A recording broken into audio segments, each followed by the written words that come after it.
नमस्कार मित्रांनो, मी Abhijit Sarvadnya. Maharashtra civil engineering exams by Abhijit Sarvadnya या ऑनलाईन प्लॅटफॉर्मवरती मी सर्व सिव्हिल इंजिनिअरिंगच्या उमेदवारांचं स्वागत करतो आहे.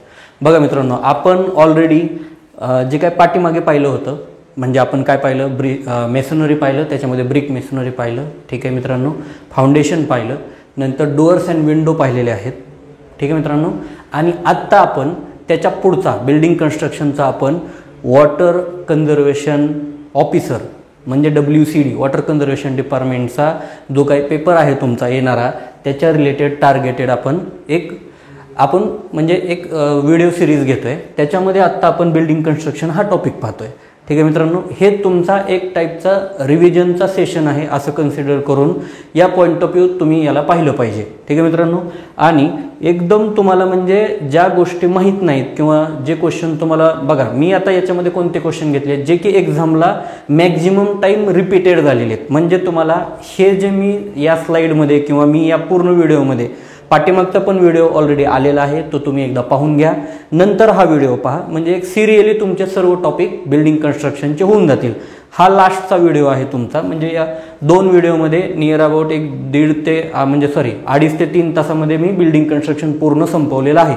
मागच्या टॉपिक तुम्ही पूर्ण पाहिल्यानंतर तुम्हाला ह्या टॉपिकमध्ये काय मिळणार आहे, तर arches and lintel, stair, damp proofing, नंतर floor and flooring, roof and roof covering. ठीक आहे मित्रांनो, तर आता याच्यामध्ये तुम्हाला सर्वात इम्पॉर्टंट काय, तर एक रिवाईज करायचा आहे हा टॉपिक.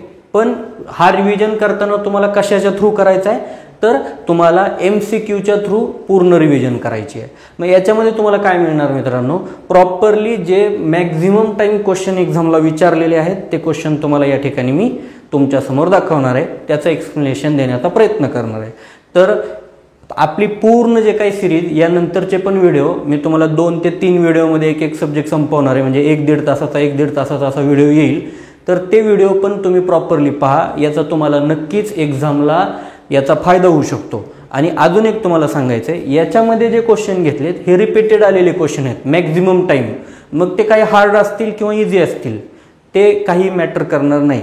म्हणून तुम्हाला ह्याच्या व्यतिरिक्त पण क्वेश्चन करायचे आहेत. हा एक फक्त तुम्हाला काय होईल रे, तुम्हाला एक तुमच्या टॉपिकचा प्रॉपरली रिव्हिजन या ठिकाणी कंप्लीट होईल. बरोबर मित्रांनो, तर आपण जास्त वेळ न घालवता डायरेक्ट आपण क्वेश्चनला चालू करूया. बघा, आपण फर्स्ट पाहतोय आर्च अँड लिंटेल. बघा, हा तुमचा पूर्ण सिलेबस आहे बिल्डिंग कन्स्ट्रक्शन अँड प्लॅनिंगचा. ठीक आहे, तर तुम्हाला मी हा ऑलरेडी सांगितलेला आहे. आता आपण आर्च अँड लिंटेल बघूया. ठीक आहे, तर बघा आर्च, तुम्हाला बघा पहिल्यांदा आर्च म्हणजे काय आणि लिंटेल म्हणजे काय. बघा तुम्हाला या ठिकाणी जी डायग्राम दिसते ही आर्चची डायग्राम आहे. बरोबर मित्रांनो, ही आर्चची डायग्राम आहे. ही मी तुम्हाला पूर्ण प्रॉपरली एक्सप्लेन करून देणार आहे. ठीक आहे मित्रांनो, बघा त्याच्या अगोदर मी तुम्हाला लिंटेल सांगतो. लिंटेल म्हणजे काय असणार. सपोज आता ही एक वॉल आहे मित्रांनो, घराची एक भिंत आहे किंवा याला वॉल म्हणतो आपण. ठीक आहे, तर त्या वॉलमध्ये एक विंडो असते आपल्या, बरोबर. तर ह्या विंडोच्या वरती एक पोर्शन असतो, हॉरिझॉन्टल पोर्शन असतो किंवा हॉरिझॉन्टल एक आपल्या कन्स्ट्रक्शनचा एलिमेंट असतो. आपण त्याला नॉर्मली काय म्हणतो रे, लिंटेल म्हणतो. काय म्हणतो मित्रांनो, लिंटेल म्हणतो. हॉरिझॉन्टल जर असेल तर त्याला लिंटेल म्हणायचं, आणि हा जर कर्व असेल तर ह्याला आर्च म्हणायचं. एवढाच डिफरन्स आहे. हे पूर्णपणे तुम्ही व्यवस्थितपणे लक्षात ठेवा. बघा, हॉरिझॉन्टल आहे म्हणून याला काय म्हणलं मी, लिंटेल म्हणलं. काय म्हणलं मित्रांनो, बघा लिंटेल म्हणलं. ठीक आहे, तर ह्या लिंटेलमध्ये तुम्हाला प्रॉपरली बघायचं आहे की ह्या लिंटेलमध्ये एक गोष्ट महत्त्वाची असते. बघा, हा विंडोच्या वरती असतो. हा लिंटेल कशापासून बनवलेला असतो, हा तुम्हाला क्वेश्चन एक्झाममध्ये येऊ शकतात. स्टीलचा असतो, स्टोनचा असतो, बरोबर, प्लस टिंबरचा पण असू शकतो, RCC असू शकतो. ठीक आहे, तर हे त्या मटेरियलनुसार ह्याचे क्लासिफाय केलं आपण. ठीक आहे, तर यानंतर हा जो पोर्शन एक्स्ट्रा वॉलमध्ये आलेला असतो, बघा हा पोर्शन जो आहे, बघा हा जो पोर्शन एक्स्ट्रा आलाय ना, हा वॉलमध्ये आलाय, याला आपण काय म्हणतो रे, बेरिंग म्हणतो. काय म्हणतो मित्रांनो, बेरिंग म्हणतो. लक्षात ठेवा, बेरिंग. ठीक आहे मित्रांनो, हा बेरिंग. तर तुम्हाला ह्या बेरिंगचा एक्झाममध्ये क्रायटेरिया विचारतात. बेरिंग किती असलं पाहिजे, तर मिनिमम ऑफ फॉलोविंग. ठीक आहे मित्रांनो, तर खालीलपैकी जे मिनिमम असेल ते असलं पाहिजे. A 10 centimetre, B depth of lintel. ठीक आहे, आणि C 1/10 to 1/12 of span of lintel.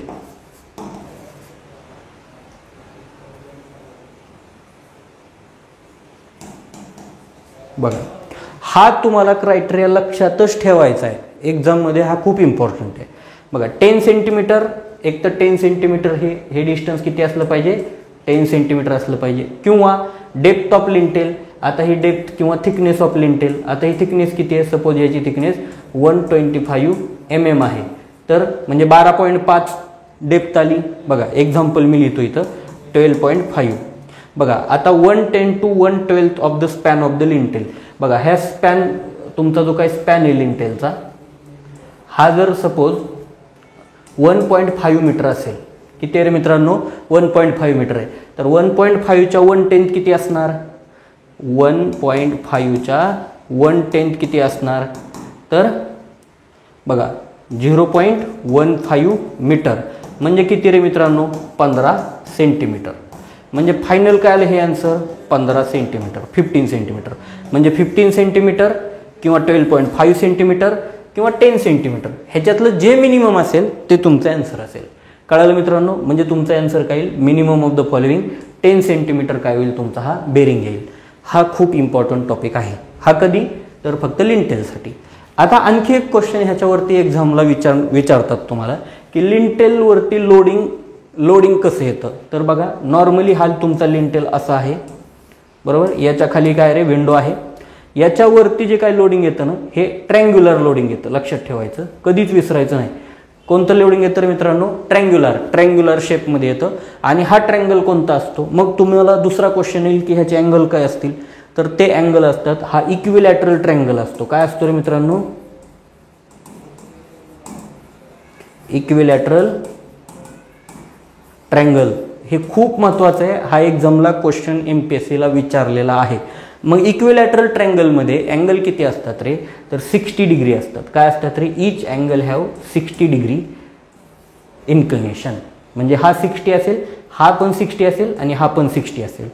हे तुम्हाला आपल्या नॉर्मल हॉरिझॉन्टल लिंटेलमध्ये हे क्वेश्चन एक्झामला येतात.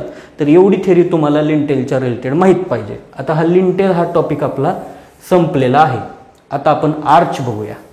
मग लिंटेलऐवजी आर्च का घेणार, तर मित्रांनो आर्च ॲक्शनमुळे काय होतं रे, त्या ठिकाणी येणारी जी बेंडिंग मुवमेंट आहे ही मिनिमम येते, ऑलमोस्ट 0 येते. म्हणून आपण आर्च कन्स्ट्रक्ट करण्याकडे जास्त आपला कल असतो. बरोबर मित्रांनो. बघा तुम्ही ब्रिजेस पाहिले असतील, आर्च ब्रिजेस. तुम्ही ज्यावेळेस म्हणजे बसमधून ट्रॅव्हल करता किंवा तुम्ही ट्रॅव्हलिंगमध्ये काय करता रे मित्रांनो, ज्यावेळेस ब्रिजेस पाहता ते आर्च ब्रिजेस, म्हणजे हे नॉर्मली स्टोनचे ब्रिजेस जर तुम्ही पाहिले असतील तर ते आर्च असतात. प्लस नॉर्मली जे किल्ले वगैरे होते त्याच्यावरती पण डोअरच्या वरती, विंडोच्या वरती आर्च त्यांनी प्रोव्हाइड केले ते. बरोबर मित्रांनो. तर आपण ते प्रॉपरली या डायग्रॅममध्ये तुम्हाला कळून जाईल. बघा आता हा डायग्रॅम, तुम्हाला ही डायग्रॅम सर्व विद्यार्थी मित्रांना तोंडपाठ पाहिजे आणि ह्याच्यातल्या प्रत्येक टर्म तुम्हाला आल्याच पाहिजेत. तर तुम्हाला काय होतं रे मित्रांनो, ह्या म्हणजे तुम्हाला आर्चच्या रिलेटेड कोणताही क्वेश्चन आले, ह्याच्यातल्या प्रत्येक टर्मवरती एक्झाममध्ये क्वेश्चन आलेले आहेत. आपण 1 by 1 बघूया. बघा मित्रांनो, हा जो एवढा पोर्शन आहे ना मित्रांनो, हा पूर्ण पोर्शन, ह्याला आपण काय म्हणतो रे, हा कर्व आहे. बघा हा कर्व आहे. प्लस हे काय रे, तुमचा पियर आहे. बघा हा पियर आहे. पियर म्हणजे काय रे, ह्या आर्चला सपोर्ट. आणि हा काय रे, तुमचा एंड आहे. म्हणजे याच्या बाहेर इकडे तुमचा आर्च किंवा जो काही हे आर्च आहे हा नाही. कळालं मित्रांनो. याच्या बाहेर काय रे, हा आर्च नाही. म्हणजे ह्याला आपण काय म्हणतो रे, अबुटमेंट म्हणतो. काय म्हणतो रे, हे ब्रिज इंजिनिअरिंगमध्ये तुम्ही शिकला असाल, जो लास्टचा एंड सपोर्ट असतो, लास्टचा पियर असतो, पियर म्हणा काही म्हणा किंवा सपोर्ट म्हणा, ह्याला आपण अबुटमेंट म्हणतो. तसे मग काय असतील रे, असे नंबर ऑफ पियर असतील आणि इकडचा पण लास्टचा एक अबुटमेंट असेल. म्हणजे जिथे एंड होतो, म्हणजे जिथे स्टार्ट होतो आणि जिथे एंड होतो, त्या दोन जे सपोर्ट असतात लास्टचे, त्याला आपण काय म्हणतो, अबुटमेंट म्हणतो. हे लक्षात ठेवायचं. ठीक आहे. पियर झाला, अबुटमेंट झाला. बरोबर. बघा नंतर जो क्लिअर टू क्लिअर डिस्टन्स असेल ना दोन पियर मधलं, त्याला आपण स्पॅन म्हणतो. काय म्हणतो मित्रांनो, क्लिअर टू क्लिअर डिस्टन्स असेल तर त्याला आपण स्पॅन म्हणतो. ठीक आहे. बघा नंतर आता हे काय असतात रे, हे एक स्टोन आपण लावलेले असतात, म्हणजे स्टोनचे एक म्हणजे वेज शेप स्टोन असतो बघा. वेज शेप स्टोन म्हणजे काय, असा ट्रॅपेझॉइडल टाईप सारखा स्टोन असतो. हा स्टोन आपण काय केलेला असतो, या ठिकाणी इन्सर्ट केलेला असतो. त्याच्यामुळे काय होतात रे, हे इंटरनल पॅकिंग होतं, एक व्यवस्थित बॉन्ड येतो. ठीक आहे, त्याच्यामुळे हे आर्च व्यवस्थित त्या ठिकाणी काय असतो रे, स्टेबिलिटी त्याला येते बघा. हा जो वेज शेप असतो ना, याला आपण काय म्हणतो, वेसॉर्स म्हणतो बघा, वेसॉर्स.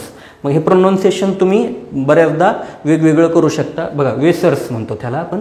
ठीक आहे, वेसर्स म्हणजे काय, वेज शेपवाले स्टोन. ठीक आहे मित्रांनो, बघा पुढे काय आता बघा, आता हा वेज शेपवाला स्टोन ठेवण्यासाठी जे आपण अरेंजमेंट करतो का नाही, ही अशी इन्क्लाइन अरेंजमेंट, त्याला आपण काय म्हणतो रे, ह्याला आपण म्हणतो स्क्यू बघा, स्क्यू बॅक म्हणतो. काय म्हणतो मित्रांनो, स्क्यू बॅक बघा. हा खूप महत्त्वाचा आहे. स्क्यू बॅक म्हणजे काय, तर हे इन्क्लाइन अरेंजमेंट याला ठेवण्यासाठी. ठीक आहे मित्रांनो, बघा ही इन्क्लाइन अरेंजमेंट केली का नाही आपण, ही इन्क्लाइन अरेंजमेंट तशीच या साईडला इकडे केली आहे, तर ह्याला स्क्यू बॅक म्हणायचं. ठीक आहे, स्क्यू बॅक संपला बघा. आता याच्यानंतर जो पहिला स्टोन असतो बघा, स्क्यू बॅक नंतरचा जो पहिला स्टोन आहे म्हणजे हा स्टोन बरोबर, हा स्टोन. या स्टोनला काय म्हणलं जातं, तर बघा स्प्रिंगर म्हणलं जातं. काय म्हणतं मित्रांनो, स्प्रिंगर म्हणलं जातं. काय म्हणलं जातं, स्प्रिंगर. तर हा स्प्रिंगर म्हणजे हा स्प्रिंगरचा एंड आणि ह्या स्प्रिंगरचा एंड जर आपण जॉईन केला ना मित्रांनो, तर त्याला आपण म्हणतो स्प्रिंगिंग लाईन म्हणतो. काय म्हणतो मित्रांनो, स्प्रिंगिंग लाईन म्हणतो. लक्षात ठेवा, the starting point and end point of springer stone is known as काय म्हणतो रे, स्प्रिंगिंग लाईन म्हणतो. ठीक आहे, बघा आता जो ह्या आर्चचा बॉटमचा पार्ट आहे बघा, हा बॉटम कन्सिडर केला तर ह्याला आपण टॉप म्हणू शकतो. एक टॉप असेल तर एक बॉटम असेल. जर बॉटमचा असेल तर त्याला इंट्राडोस म्हणतात, आणि जर टॉपचा असेल किंवा एक्सटर्नल असेल तर त्याला एक्स्ट्राडोज म्हणतात. काय म्हणतात रे, इंट्राडोज आणि एक्स्ट्राडोज. ठीक आहे मित्रांनो, बघा आता हॉन्च म्हणजे काय बघा, हॉन्च म्हणजे काय, तर बघा तुमचा ज्या ठिकाणी बघा इथून काय झालं रे, आर्च हा दोन पार्टमध्ये डिवाइड झाला आहे, एक हा साईडचा आणि एक या साईडचा.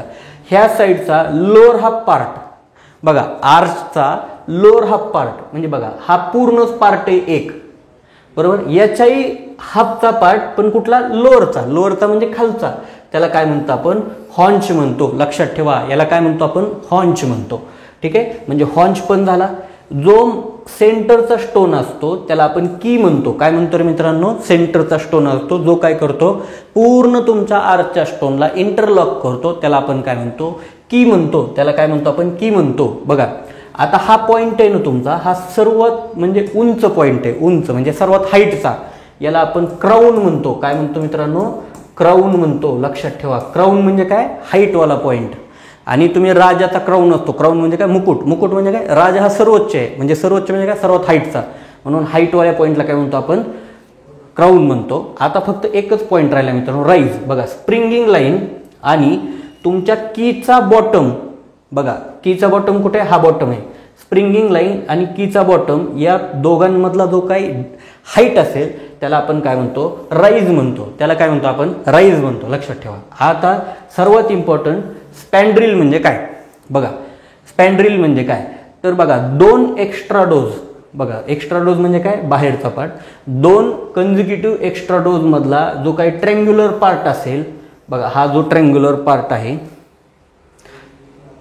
बघा, हा जो ट्रँग्युलर पार्ट आहे ना मित्रांनो, बघा हा ट्रँग्युलर पार्ट आहे की नाही, याला आपण काय म्हणतो, स्पॅन्ड्रिल म्हणतो. लक्षात ठेवा, याला आपण काय म्हणतो, स्पॅन्ड्रिल म्हणतो.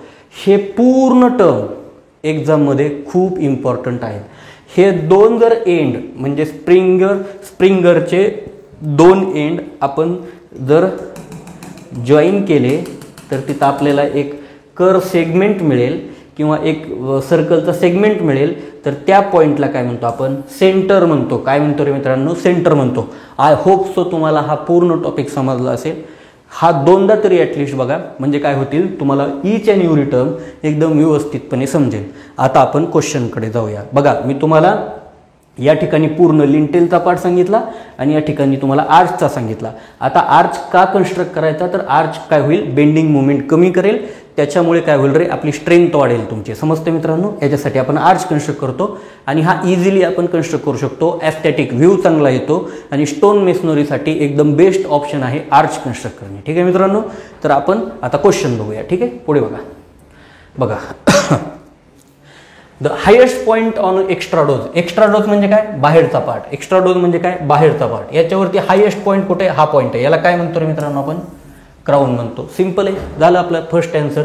समित म्हणतो का, नाही. रिज म्हणतो का, नाही. क्राऊन म्हणतो. पीक म्हणतो का, नाही. पण जर तुम्ही प्रॉपरली व्यवस्थित पाहिलं तर ह्या तिघांचंही मिनिंग एक हाईटवरचा पॉईंटच होतं. बघा, समित म्हणजे पण एकदम हाईटचा पॉईंट. रिज म्हणजे पण काय, रिज लाईन तुम्ही सर्वेमध्ये पाहिली असेल, रिज लाईन आणि व्हॅली लाईन दोन टाईपच्या लाईन असतात. तर पीक म्हणजे काय, पीक म्हणजे काय, एखाद्या डोंगराचा पीक पॉईंट म्हणजे शिखराचा वरचा टोक, त्याला पीक म्हणतो आपण, बरोबर. तर पीक पण म्हणजे तुम्हाला कन्फ्यूज करण्यासाठी एवढे वर्ड दिलेले असतील, पण तुमचं करेक्ट आन्सर असेल क्राऊन असणार. काय मित्रांनो, तुमचं करेक्ट आन्सर काय असणार, क्राऊन असणार. लक्षात ठेवा. ठीक आहे, पुढे बघा. Which of the following statement are incorrect when lintels are compare with arches. लिंटेलला जर आर्च बरोबर कम्पेअर केलं तर कोणती गोष्ट इनकरेक्ट असेल, कोणती गोष्ट इनकरेक्ट असेल. बघा, lintel are simpler in construction. असं काही नाही मित्रांनो.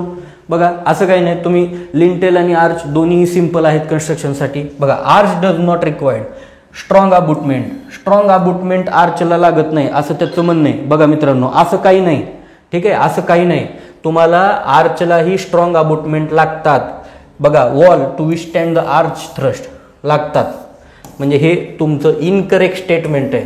आर्चला कोण म्हणलं लागत नाही, आर्चला तुम्हाला काय लागतं, स्ट्रॉंग अबुटमेंट लागतात, म्हणून हे इनकरेक्ट असू शकतं. तरी पण पुढे बघा, arches require more headroom to span the opening. बरोबर, आर्चला तुम्हाला हेडरूम जास्त लागते, म्हणजे हाईट जास्त ठेवावं लागते आर्चची. नंतर lintel transfer the load vertically to the wall. Lintel vertically वॉलला काय करतात रे, लोड ट्रान्सफर करतात. हे पण बरोबर आहे. इनकरेक्ट कोणतं आहे, तर हे इनकरेक्ट आहे. लक्षात ठेवा. म्हणून तुमचा आन्सर बी असेल. पुढे बघा, the vertical distance between the springing line. बघा, स्प्रिंगिंग लाईनमध्ये vertical distance and highest point on the intrados. Intrados म्हणजे खालचा पॉईंट. स्प्रिंगिंग लाईन म्हणजे जी हॉरिझॉन्टल लाईन आणि तो तुमचा कीचा जो बॉटमचा पॉईंट आहे, त्या दोघांमधलं डिस्टन्स काय असतं. बघा, हा पॉईंट आणि हा पॉईंट, या दोघांमधलं डिस्टन्स काय असतं, राईज असतं. काय असतं रे मित्रांनो, राईज असतं. म्हणजे तुमचं ऑप्शन नंबर डी हा करेक्ट असेल. हॉर्न्सचा काही संबंध नाही. डेप्थ हा जनरल टर्म झाली. एक्स्ट्राडोस हा बाहेरचा पार्ट असतो, हा पण नाही येणार. म्हणजे राईज हा तुमचा करेक्ट ऑप्शन असेल. पुढे बघा, the most economical central angle of the arch rings in an arch dam. बघा, आर्च डॅम मध्ये मोस्ट इकॉनॉमिकल अँगल कोणता असेल तर 133.34. हा मेमरी बेस्ड क्वेश्चन आहे. हा तुम्हाला पाठ करायचा आहे, हा लक्षात ठेवायचा आहे. बरोबर, बघा, हा लक्षात ठेवायचा आहे. 133.34 बरोबर, 133°.34. म्हणजे हा जो आर्च आहे, हा आर्च असेल, हा दुसरा असेल, हा तिसरा असेल. तर हा अँगल इकॉनॉमिकल करण्यासाठी किती असला पाहिजे, 133°34'. ठीक आहे, बघा, हे लक्षात ठेवायचं आहे, हे लक्षात राहिलंच पाहिजे. ठीक आहे, पुढे बघा, the thickness of lintel. T is the thickness. लिंटेलची थिकनेस टी आहे. बघा, लिंटेलची थिकनेस किती आहे, टी आहे. ही विंडो आहे तुमची. लिंटेलची थिकनेस टी आहे, थिकनेस ऑफ लिंटेल. आणि S is the clear span. याचा एस काय रे, क्लिअर स्पॅन आहे. बघा, हा तुमचा क्लिअर स्पॅन आहे. S is the clear span of opening. Then length of lintel L is given by. तर हे टोटल लेंथ किती असेल, तर हे टोटल लेंथ म्हणजे काय असणार, एल असणार. तर एल किती असायला पाहिजे रे मित्रांनो, पहिल्यांदा एस आलंच पाहिजे, प्लस तुमचं काय रे, थिकनेस. आपण मगाशी पाहिलं तुमची लिंटेलची हे बेरिंग किती असलं पाहिजे, तर एक तर 10 सेंटीमीटर पाहिजे, किंवा थिकनेस पाहिजे, किंवा 110 to 1/12 of clear span. Clear span. मग ह्याच्यातला आपल्याकडे कोणता अवेलेबल आहे, टी दिले. म्हणजे किती पाहिजे, या साईडची एक टी प्लस या साईडची टी, म्हणजे 2t. म्हणजे काय असेल answer, length is equal to S plus 2t. S plus 2t. 4t काय संबंध नाही. या साईडचा एक टी घ्या, या साईडचा टी घ्या, म्हणजे ती काय असेल, तुमची बेरिंग असेल. ठीक आहे मित्रांनो, बघा, आय होप सो तुम्हाला समजलं असेल. पुढे बघा, the effect of arching a beam is. Arch बीमचा इफेक्ट काय असतो. बघा, मी तुम्हाला मगापासून सांगतोय, आर्च का कन्स्ट्रक्ट केला जातो, तर मुवमेंट कमी करण्यासाठी, to reduce the bending movement throughout. Reduce केली जाते. इन्क्रीज करतो का, नाही, उलट सांगतं हे. इन्क्रीज शिअर फोर्स इन्क्रीज होत नाही. डिक्रीज शिअर फोर्स डिक्रीज पण होत नाही. बघा जो आहे तो तुमचा शिअर फोर्स जो आहे तो असणार आहे. म्हणजे इथं काय असणार आहे आन्सर सी करेक्ट असणार. बघा आर्चच्या रिलेटेड तुमचे एवढे क्वेश्चन आहेत आणि हे तुम्हाला यायलाच पाहिजेत. कोणत्याही एक्झामच्या प्रिपेअर करताना किंवा एक्झामला जाताना हे क्वेश्चन तुम्हाला माहीतच असायला पाहिजे. ठीक आहे मित्रांनो. आता आपण काय पाहणार आहे, स्टेअर पाहणार आहेत. पाठीमागे आपण काय पाहिलं होतं, आर्च आणि लिंटेल पाहिलं होतं. ठीक आहे, तर आता आपण स्टेअर पाहूया. आता स्टेअरचा तुम्हाला टोटल कंटेंट एक्झाममध्ये 1 ते 2 मार्कला विचारू शकतात. म्हणजे 1 मार्क तर कन्फर्मच आहे, कारण पूर्ण बिल्डिंग कन्स्ट्रक्शनवरती 4 ते 5 क्वेश्चन येतात. त्याच्यातला 1 क्वेश्चन येऊ शकतो स्टेअरवरती, कारण स्टेअर हा खूप इम्पॉर्टंट टाईप आहे. तर बघा आता व्हर्टिकल ट्रान्सपोर्टेशन म्हणजे आता स्टेअर हा कशामध्ये येतो रे मित्रांनो, तर व्हर्टिकल ट्रान्सपोर्टेशनमध्ये येतो. व्हर्टिकल ट्रान्सपोर्टेशन म्हणजे काय, ज्यावेळेस तुम्हाला एका फ्लोअरपासून दुसऱ्या फ्लोअरपर्यंत तुम्हाला जायचं असतं त्यावेळेस तुम्ही कसं डिस्टन्स ट्रॅव्हल करता रे, तर हे व्हर्टिकल डिस्टन्स ट्रॅव्हल करत असता. म्हणून याला आपण काय म्हणतो, व्हर्टिकल ट्रान्सपोर्टेशन. मग व्हर्टिकल ट्रान्सपोर्टेशनसाठी फक्त स्टेअरच यूज करतात का, तर नाही मित्रांनो, लिफ्ट यूज करतात, ॲक्सिलेटर यूज करतात. तर असे बरेचसे काय करतात रे, आपण व्हर्टिकली ट्रान्सपोर्ट करण्यासाठी स्वतःला आपण काय करतो, या मीडियमचा यूज करतो. त्याच्यापैकी जो आपल्याला अभ्यास करायचा आहे तो सर्वात महत्त्वाचा मीडियम म्हणजे काय, स्टेअर.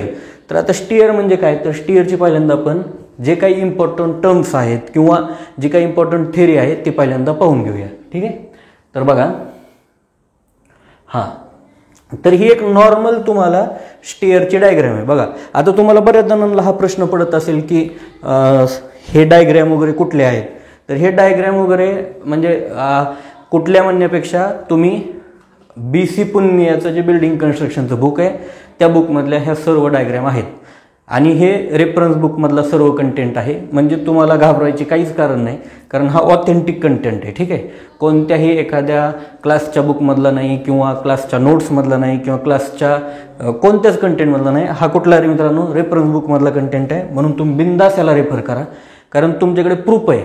जरी उद्या काही झालं, म्हणजे उद्या काही कंटेंट तुमचा चुकला तरी तुम्ही प्रूफ दाखवू शकता की हा BC पुन्ने यांच्या बुकमधला कंटेंट आहे. ठीक आहे, तर बघा आता याच्यातले आपण 1 बाय 1 सर्व टर्म्स बघून घेऊया. तर बघा ही पहिल्यांदा काय रे, एक स्टेअर केस आहे. बरोबर मित्रांनो, त्याच्यातला पहिला कंटेंट म्हणजे स्ट्रिंग. आता स्ट्रिंग म्हणजे काय असतं बघा, स्ट्रिंग म्हणजे काय बघा, आता तुमची जी काही ही लाईन आहे ज्याच्यावरती आपण स्टेप्स ठेवलेले आहेत, बघा ही काय रे, एक स्टेप आहे. स्टेप म्हणजे काय रे, बघा स्टेप म्हणजे काय, स्टेप म्हणजे काय, तर राईज आणि ट्रेड मिळून जो कंटेंट बनतो, म्हणजे बघा हा, बघा ही काय रे, रायझर आहे आणि हा गोईंग आहे, म्हणजे ह्याला ट्रेड म्हणतो. तर फक्त एवढा कंटेंट याला आपण काय म्हणतो, स्टेप म्हणतो. काय म्हणतो रे मित्रांनो, स्टेप म्हणतो. तर अशा नंबर ऑफ स्टेप ज्या इन्क्लाइन पोर्शनवरती आपण लेड केलेले असतात त्याला आपण काय म्हणतो, स्ट्रिंग म्हणतो. ठीक आहे मित्रांनो, बघा स्ट्रिंग.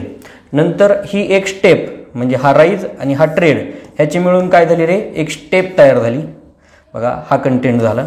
नेक्स्ट बघा बलुस्टर. आता बलुस्टर म्हणजे काय, तर जे व्हर्टिकल मेंबर असतात जे की तुमच्या हँडरेलला कनेक्टेड असतात. बघा ही हँडरेल आहे तुमची, ही हँडरेल इन्क्लाइन पोर्शन जो आहे हँडरेल, ज्याच्यावरती आपण हात धरून स्टेप्सवरून चालतो, जी दोन्ही साईडला असते स्टेपच्या, बघा त्याला आपण काय म्हणतो, हँडरेल म्हणतो, जे आपण सपोर्ट घेतो. ठीक आहे, तर त्या हँडरेलला आणि तुमच्या ट्रेडवरती जो व्हर्टिकल मेंबर कनेक्ट केलेला असतो त्याला बलुस्टर म्हणतो. काय म्हणतो मित्रांनो, बलुस्टर. व्हर्टिकल मेंबर जो काही हँडरेलला कनेक्ट असतो, ज्याचा आधार घेऊन आपण वरती चढत असतो, त्याला काय म्हणतो, बलुस्टर म्हणतो. अशा नंबर ऑफ बलुस्टरच्या सिरीजला बलुस्ट्रेड म्हणतात. काय म्हणतात रे मित्रांनो, बलुस्ट्रेड. बघा बलुस्ट्रेड. बलुस्ट्रेड म्हणजे काय, नंबर ऑफ बलुस्टरची सिरीज, त्याला आपण काय म्हणतो, बलुस्ट्रेड म्हणतो. ठीक आहे मित्रांनो, बघा हा कंटेंट झाला. आता रायझर म्हणजे काय, आता हा खूप महत्त्वाचा पॉईंट आहे. बघा रायझर हा व्हर्टिकल पोर्शन असतो. स्टेप मधला व्हर्टिकल पोर्शन हा बघा काय असतो, रायझर असतो. व्हर्टिकल पोर्शनला रायझर म्हणतो आणि व्हर्टिकल डिस्टन्सला, बघा हे व्हर्टिकल डिस्टन्स आहे, ह्याला राईज म्हणतो. डिफरन्स समजून घ्या. रायझर म्हणजे काय, तो व्हर्टिकल पोर्शन, आणि राईज म्हणजे काय, व्हर्टिकल डिस्टन्स. लक्षात ठेवा. तसंच हॉरिझॉन्टल पोर्शन असतो ना स्टेप्सचा, त्याला आपण ट्रेड म्हणतो, आणि हॉरिझॉन्टल डिस्टन्स असतं ना त्याला आपण गोईंग म्हणतो. हे लक्षात ठेवा. बघा गोईंग म्हणजे काय, तर हे हॉरिझॉन्टल डिस्टन्स म्हणून ह्याला गोईंग म्हणलं. आणि बघा रायझर म्हणजे काय, वर्टिकल पोर्शन, त्याला riser. Going horizontal distance going. आणि बघा ट्रेड म्हणजे काय, हॉरिझॉन्टल पोर्शन, ह्याला ट्रेड म्हणतो. ठीक आहे, म्हणजे आय होप सो तुम्हाला आता ट्रेड आणि गोईंग मधला डिफरन्स कळाला असेल, आणि राईज आणि रायझर मधला डिफरन्स कळाला असेल. ठीक आहे, तर हे लक्षात ठेवा. बरोबर. बघा हा ट्रेड आहे हॉरिझॉन्टल पोर्शन, म्हणजे ट्रेड पण आपण कंप्लीट केला, राईज कंप्लीट केला. बघा नोझिंग म्हणजे काय रे, तर ट्रेड. बघा हा काय रे तुमचा ट्रेड आहे. ह्या ट्रेडचा बघा इथे राईज इथं त्याला येऊन जॉईन होतोय. तर ट्रेडचा रायझरच्या पुढचा, बघा राईजच्या पुढचा जो पोर्शन आहे ह्याला नोझिंग म्हणतो आपण. काय म्हणतो रे, नोझिंग म्हणतो.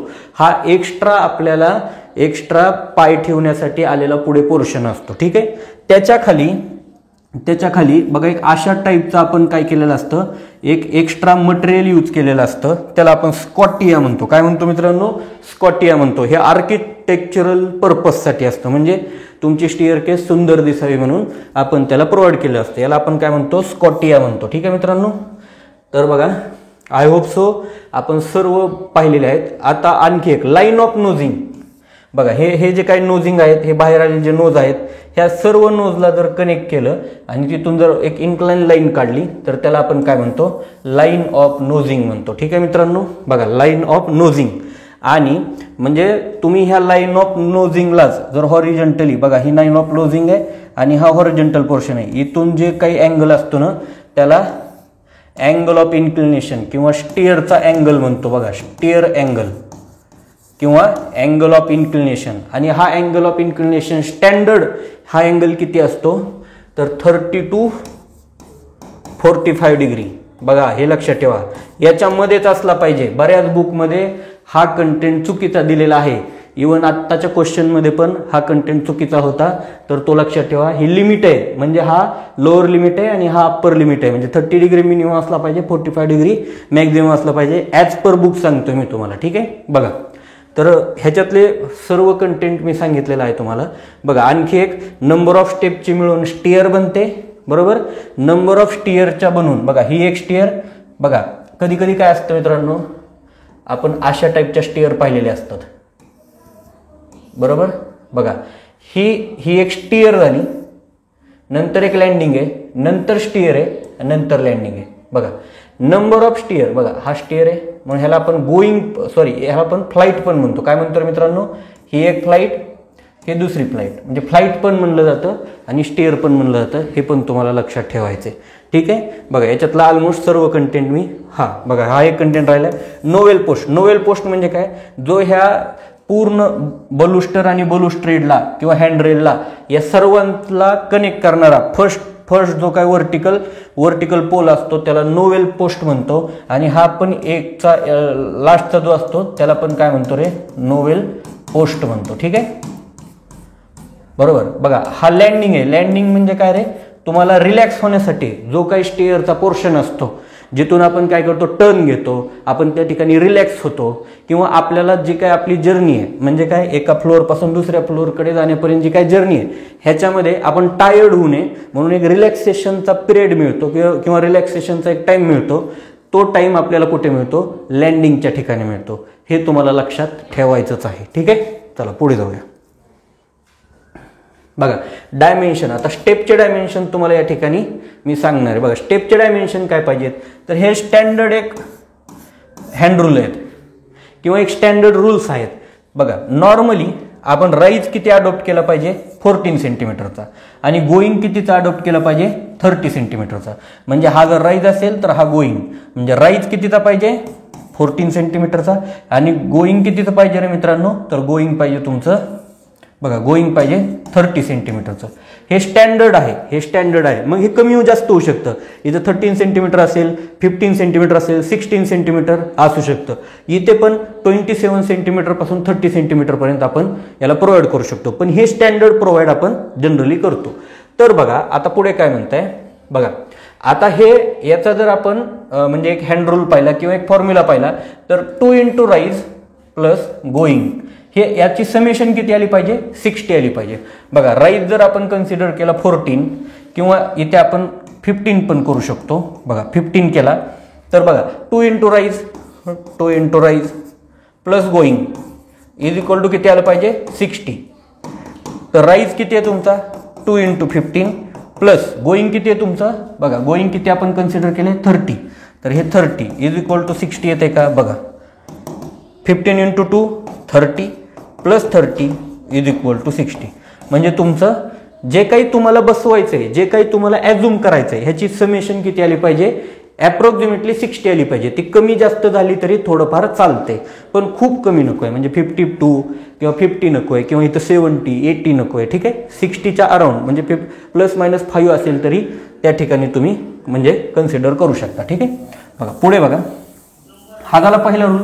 सेकंड रूल काय सांगतो rise in centimeter plus going in centimeter is equal to किती पाहिजे 40 to 45 पाहिजे. आपण राईज किती कन्सिडर केलता 14 गोईंग किती कन्सिडर केलं 30.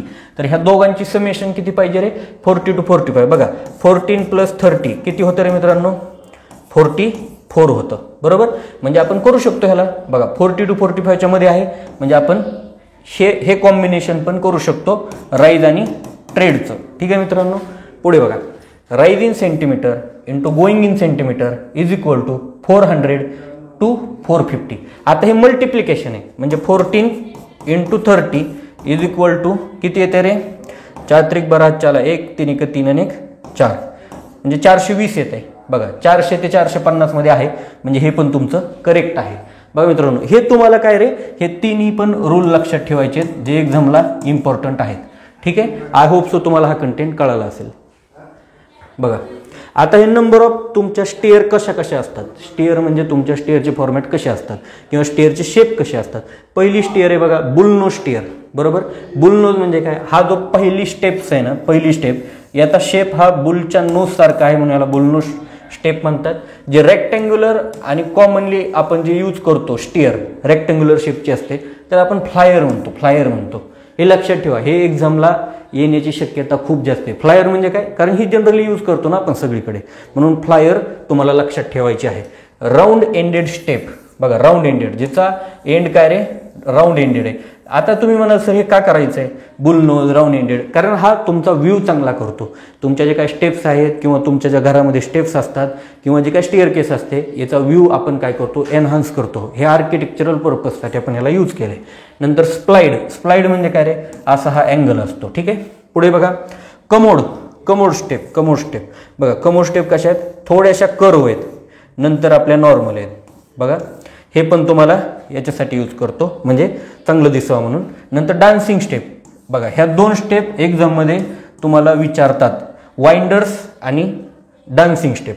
बघा डान्सिंग स्टेप म्हणजे काय बघा ज्याचा म्हणजे ह्याला जर आपण म्हणजे ज्या टॅपर सेक्शन असतात बघा हे टॅपर आहेत टॅपर म्हणजे ह्या स्ट्रेट नाहीत ह्या अशा आहेत बघा ह्या अशा आहेत म्हणजे काय रे टॅपर आहे टॅपर म्हणजे काय रे ज्याचा प्रत्येक म्हणजे प्रत्येक पॉईंटला काय होतं रे त्याची विड्थ कमी जास्त होते त्याला आपण टॅपर सेक्शन म्हणतो. बघा ठीक आहे मग टॅपर सेक्शनवाला म्हणजे डान्सिंग स्टेपचे जर आपण सेंटर काढला याचा जर सेंटर असेल हा इकडे घेऊन गेलो हा इकडे घेऊन गेलो हा कधीच जॉईन होणार नाही किंवा हा इथे कुठेतरी जॉईन होईल पण याला सेंटर नसणार. डान्सिंग स्टेप्सला काय नसतो कॉमन सेंटर नसतो आणि त्याच्या एकदम अपोजिट विंडर्सला काय असतं रे बघा ही ज्या स्टेप्स आहेत तुम्ही जर ह्या लँडिंगच्या पोर्शनला बघितलं ना तर लँडिंग अशा टाईपची डिवाइड केलेली असते. इथून तुम्ही जाता इथून तुम्ही टर्न घेता आणि या साईडला जाता तर हा जो पोर्शन आहे जिथे लँडिंग आहे म्हणजे लँडिंगला स्टेपमध्ये कन्वर्ट केलेलं असतं. आता ह्या स्टेप कशा असतात रे ट्रँग्युलर शेपच्या असतात तर याचा सेंटर बघा याचा सेंटर आहे याला एक सेंटर आहे म्हणजे इथे सेंटर आहे आणि इथे तुमचा नोवेल पोस्ट असतो. नोवेल पोस्ट म्हणजे काय जो व्हर्टिकली मेंबर असतो त्याला आपण नोवेल पोस्ट म्हणतो. त्याचा सेंटर म्हणजेच काय असतो विंडर्सच्या प्रत्येक स्टेपचा इथे सेंटर असतो. हे लक्षात ठेवायचं याला सेंटर असतो याला सेंटर नसतो. ठीक आहे मित्रांनो बघा पुढे जाऊया. बघा आता ह्याला स्ट्रेट स्टेअर म्हणतो. स्ट्रेट जनरली स्मॉल हाऊसेसला छोट्या मोठ्या घराला आपण अशा टाईपच्या स्टेप्स यूज करतो. बघा डायरेक्ट तुम्ही इथपर्यंत आलात लँडिंग इथून तुमचं पुन्हा घर चालू होतं म्हणजे इथे तुमचं डोअर असतं. बघा आता इथे 2 लँडिंग इथे एक लँडिंग आहे इथे एक लँडिंग आहे बघा अशी स्टेप स्ट्रेट. याला काय म्हणतो आपण स्ट्रेट. बघा त्याचंच हे काय रे टॉप व्ह्यू आहे. ठीक आहे. पुढे बघा नोवेल क्वार्टर टर्न. बघा आता हा खूप इम्पॉर्टंट कन्सेप्ट आहे. क्वार्टर टर्न म्हणजे काय रे, जो 90 डिग्रीमध्ये असतो. क्वार्टर म्हणजे काय 1/4, म्हणजे 360 डिग्रीच्या जर 4th पार्ट पकडला तर तो किती असेल रे 90 डिग्री. म्हणजे हा अँगल कितीचा असणार 90 डिग्रीचा. हा अँगल कितीचा असणार 90 डिग्रीचा. बघा हा प्लॅन आहे तुमचा आणि हे काय रे तुमचा सेक्शन घेतलेला आहे सेक्शन. आता सर्वात महत्त्वाचं हा नोवेल आहे. नोवेल म्हणजे काय, याच्यामध्ये नोवेल पोस्ट असणार. बघा नोवेल पोस्ट, इथे एक नोवेल पोस्ट आहे, हा कॉमन एक आहे आणि एंडचा एक आहे. म्हणजे बघा हा एक आहे, कॉमन एक आहे आणि इथं एक टॉपला पण आहे. बघा तर याच्यामध्ये जर तुम्ही पाहिलं तर नोवेल पोस्ट किती असतात 1 2 आणि 3, 1 2 3 नोवेल पोस्ट असतात. मग ह्याला लक्षात ठेवायचं. याला काय म्हणतो नोवेल क्वार्टर टर्न स्टेअर म्हणतो. ठीक आहे. पुढे बघा आता बघा geometrical quarter turn stair. Geometrical का म्हणलं ह्याला तर हे लक्षात ठेवायचं तुम्हाला. ज्या स्टेअरमध्ये नोवेल पोस्ट नसतो त्या स्टेअरला आपण काय म्हणतो रे जिओमेट्रिकल स्टेअर म्हणतो. Geometrical stair. बघा इथे नोवेल आहे का नाही, तुम्ही इथे येता वरती जाता. बघा हा पण कसा आहे क्वार्टर टर्न आहे, म्हणजे हा 90 डिग्रीमध्ये असणार. इथे फक्त 90 डिग्रीचा टर्न घ्यायचा आणि वरती जायचंय. हा त्याचं काय रे सेक्शन आहे. इथे पण काय रे बघा 90 डिग्रीमध्ये तुम्ही गेलात. बघा इथून असं गेलात इथे आलात. इथे कोणताही नोवेल पोस्ट नाही म्हणून ह्याला काय म्हणतो आपण जिओमेट्रिकल स्टेअर म्हणतो. बघा पुढे बघा आता डॉगलेग स्टेअर. जनरली जी काय अडॉप्ट करतो आपण सगळीकडे, तुम्ही जिथे जाल तिथे डॉगलेग स्टेअर आहे. बघा नॉर्मली म्हणजे आपण यूज करतो, म्हणजे स्पेशल बिल्डिंगमध्येच ह्या बाकीच्या स्टेअर तुम्हाला बघायला मिळतील. नॉर्मली आपल्या सर्व घरांमध्ये डॉगलेग स्टेअर आहेत. बघा डॉगलेग स्टेअर म्हणजे काय, तुम्ही इथून वरती आलात आणि असं एकदा म्हणजे टर्न केला आणि दुसरा टर्न घेतला. म्हणजे तुम्ही नॉर्मली किती डिग्रीचा टर्न घेतला 180 डिग्रीचा. म्हणजे तुम्हाला जर एक्झाममध्ये क्वेश्चन विचारला की डॉगलेग स्टेअरमध्ये कितीचा टर्न घेतो तर 180 डिग्रीचा टर्न घेतो. क्वार्टर टर्न म्हणजे किती होता, क्वार्टर टर्न म्हणजे किती होता इथे 90 डिग्रीचा टर्न होता. त्याला क्वार्टर म्हणलं तर 180ला काय म्हणणार हाफ टर्न स्टेअर म्हणायचं. काय म्हणायचं बघा हाफ टर्न स्टेअर म्हणायचं. म्हणजे हाफ टर्न म्हणजे काय, तुम्ही एक हाफ टर्न घेतला आणि वरती गेलात. बघा याला पण नोवेल पोस्ट असतात 1 2 3 नोवेल पोस्ट आहेत. ठीक आहे. बघा open novel half turn stair. Half turn म्हणजे किती असणार 180 डिग्रीचा. बघा 180 डिग्री, इथे पण 180 डिग्री. ठीक आहे. बघा आता ओपन नोवेल म्हणजे काय रे, बघा या ठिकाणी नोवेल असणार आहे, या ठिकाणी नोवेल असणार आहे आणि हाफ डिग्रीचा आहे. सॉरी तुम्हाला 180 डिग्रीचा आहे म्हणून ह्याला open novel half turn stair म्हणतो. ठीक आहे. बघा जिओमेट्रिकल हाफ टर्न. जिओमेट्रिकल पाठीमागचे काय होते ओपन नोवेल क्वार्टर टर्न होता, या ठिकाणी जिओमेट्रिकल क्वार्टर टर्न होता. आता फक्त हाफ टर्न आहे. हाफ टर्न म्हणजे काय 180 डिग्रीचा असणार. म्हणजे इथं पण किती आला रे मित्रांनो 180 डिग्रीचा आला. इथे पण किती आहे बघा असा गेला असा आला. म्हणजे काय इथं 180 डिग्रीचा. इथे पण बघा असा, म्हणजे इथे कितीचा आहे रे 180 डिग्रीचा त्याचा काय रे अँगल आहे. ठीक आहे. बघा 180 डिग्री. ठीक आहे. हे तुम्हाला लक्षात राहायचं. 180 डिग्रीला काय म्हणतो आपण हाफ टर्न स्टेअर केस म्हणतो, हाफ टर्न. ठीक आहे. पुढे बघा आता हे स्पेशल आहे किंवा ह्याला आपण काय म्हणतो रे बघा. आता इथून तुम्ही ज्यावेळेस वरती जाता त्यावेळेस हे असं तुम्ही वरती जाता बरोबर. इथे कुठे तुम्हाला लँडिंग मिळाली का, लँडिंगच नाही, थांबायला जागाच नाही. एकदा चालू केलं की तुम्हाला वरती जाईपर्यंत थांबायला जागा नाही. आता हे कुठे यूज करतो कंजेस्टेड पेस, जिथे पेसच अवेलेबल नाही, स्टेअर केस कन्स्ट्रक्शन करण्यासाठी पेस अवेलेबल नाही, अशा केसमध्ये आपण काय करतो तर बघा स्पेरिकल किंवा तुम्ही काय करता रे स्पायरल स्पेरिकल अशा तुम्ही काय करता स्टेप्स कन्स्ट्रक्ट करता. बघा आता ही स्पायरल आहे बरोबर, हे स्पायरल आहे बरोबर. आता स्पायरलमध्ये काय होतं रे, स्पायरल ही कशाची आपण कन्स्ट्रक्ट करतो जनरली स्टीलची कन्स्ट्रक्ट करतो बरोबर, जनरली स्टीलची कन्स्ट्रक्ट करतो. ह्यालाच आपण काय म्हणतो कंटिन्युअस स्टेअर म्हणतो. बघा कंटिन्युअस स्टेअर केस किंवा कंटिन्युअस स्टेअर म्हणतो. कंटिन्युअस का, कुठेच आपण हॉल्ट घेतला नाही किंवा कुठेच लँडिंग केली नाही म्हणून ह्याला काय म्हणतो आपण कंटिन्युअस स्टेअर म्हणतो. ही किती डिग्रीची असते रे 360 डिग्री. बघा तुम्ही असं जाता आणि वरती जाता म्हणजे बघा इथे अँगल किती चाला रे 360 डिग्रीचा. ठीक आहे. हे तुम्हाला लक्षात ठेवायचे बरोबर. बघा नंतर बघा ही स्पेरिकल आहे. बघा स्पेरिकल म्हणजे तुम्ही असं जाता आणि पुन्हा असं येता म्हणजे किती 360 डिग्री म्हणजे हा असा बघा. 360 डिग्रीचा काय केला तुम्ही अँगल केला. बघा आता नंतर बायफर्गेटेड स्टेअर. बायफर्गेटेड स्टेअर म्हणजे काय बघा, बायफर्गेटेड आता ही कुठे यूज करतो स्टेअर बघा, जिथे पब्लिक बिल्डिंग आहेत, पब्लिक बिल्डिंग अगोदर राजे महाराजे होते त्यांचा वाडे असायचे, त्यांच्या हॉलमधून काय असायचं दोन दोन साईडला वेगवेगळ्या रूम असायच्या. त्यावेळेस काय करायचं तुम्ही या ठिकाणाहून जायचं, या साईडला दुसरं असायचं, या साईडला दुसरं असायचं. अजूनही तुम्ही गव्हर्नमेंट ऑफिसेसमध्ये जर एखाद्या कचेरीमध्ये कोर्टामध्ये गेलात तर अशा टाईपचे सेक्शन असतात आणि त्या ठिकाणी काय केलं असते रे बायफर्गेटेड स्टेअर यूज केलेली असते. ठीक आहे बघा इथे तुम्ही काय करता क्वार्टर टर्न घेता, इथे पण एक क्वार्टर टर्न घेता. ठीक आहे पण ह्याचा अँगलचा वगैरे या ठिकाणी काही संबंध नाही, फक्त लक्षात ठेवा पब्लिक बिल्डिंगला हा यूज केला जातो. ठीक आहे बघा एवढी थेअरी होती तुम्हाला जी की तुम्हाला खूप इम्पॉर्टंट आहे. आता आपण यांचे MCQ बघू. ठीक आहे बघा बघा the recommended impose load on a staircase. बघा तुम्हाला हे काय करायचं आहे, पॉज करायचं आहे, क्वेश्चन पाहायचा आहे आणि जमतोय का बघायचं आहे. ठीक आहे जमतोय का बघायचं. हे मोस्ट टाइम रिपीटेड झालेले क्वेश्चन आहेत, हे तुम्हाला यायलेच पाहिजेत म्हणून आपण काय करतोय हे घेतलेले आहेत. हे सोपे आहेत, इझी आहेत, हा प्रश्न नाही. आपण हा मॅक्झिमम टाइम आलाय, हा बेस आहे तुमचा, हा तुम्हाला यायलाच पाहिजे. ह्याच्या ॲडव्हान्स तुम्ही करू शकता किंवा ह्याच्यापेक्षा इझी पण करू शकता. हे मॉडरेट लेवल आहे. ठीक आहे आणि मोस्ट एक्सपेक्टेड आहेत. बघा the recommended impose load on stair case in a residential building. कुठे रेसिडेन्शियल बिल्डिंगला कोणता इम्पोज लोड. इम्पोज लोड म्हणजेच काय रे लाईव्ह लोड पण याला म्हणतो. ऑन स्टेअर केस, स्टेअर केसमध्ये किती असतो IS 875. IS 875 कशासाठी असतो रे मित्रांनो, IS 875 हा लोडिंगसाठी असतो. कशामध्ये RCC मध्ये लोडिंगसाठी जो कोड यूज केला जातो त्याला आपण काय म्हणतो IS 875. ठीक आहे मित्रांनो तर वेगवेगळ्या ठिकाणी वेगवेगळे स्टेअर असतात रेसिडेन्शियल बिल्डिंग बरोबर. आता बघा तुम्हाला एक लक्षात ठेवायचं आहे, आता तुम्हाला लाईव्ह लोड विचारलाय. लाईव्ह लोड म्हणजे काय, एखाद्या स्टेअरवरती बरोबर, एखाद्या स्टेअरवरती माणसांचा लोड किती यायला पाहिजे ते तुम्हाला या ठिकाणी विचारलंय एक्झाममध्ये. ठीक आहे तर काय असणार आहे त्याच्यासाठी बघा तुम्हाला एक रेडमीचा मोबाईल माहिती आहे सर्वांना.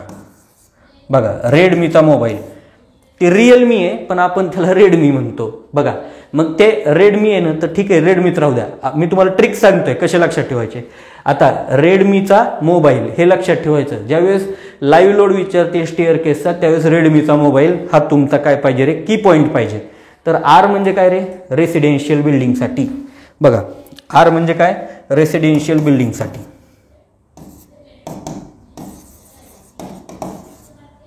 बघा रेसिडेन्शियलसाठी. E म्हणजे काय रे एज्युकेशन बिल्डिंगसाठी. बघा RED. बघा M म्हणजे काय मर्चेंटाईल, मर्चेंटाईल बिल्डिंगसाठी. आणि I म्हणजे काय इंडस्ट्रियल बिल्डिंगसाठी. बघा इंडस्ट्रियल बिल्डिंगसाठी.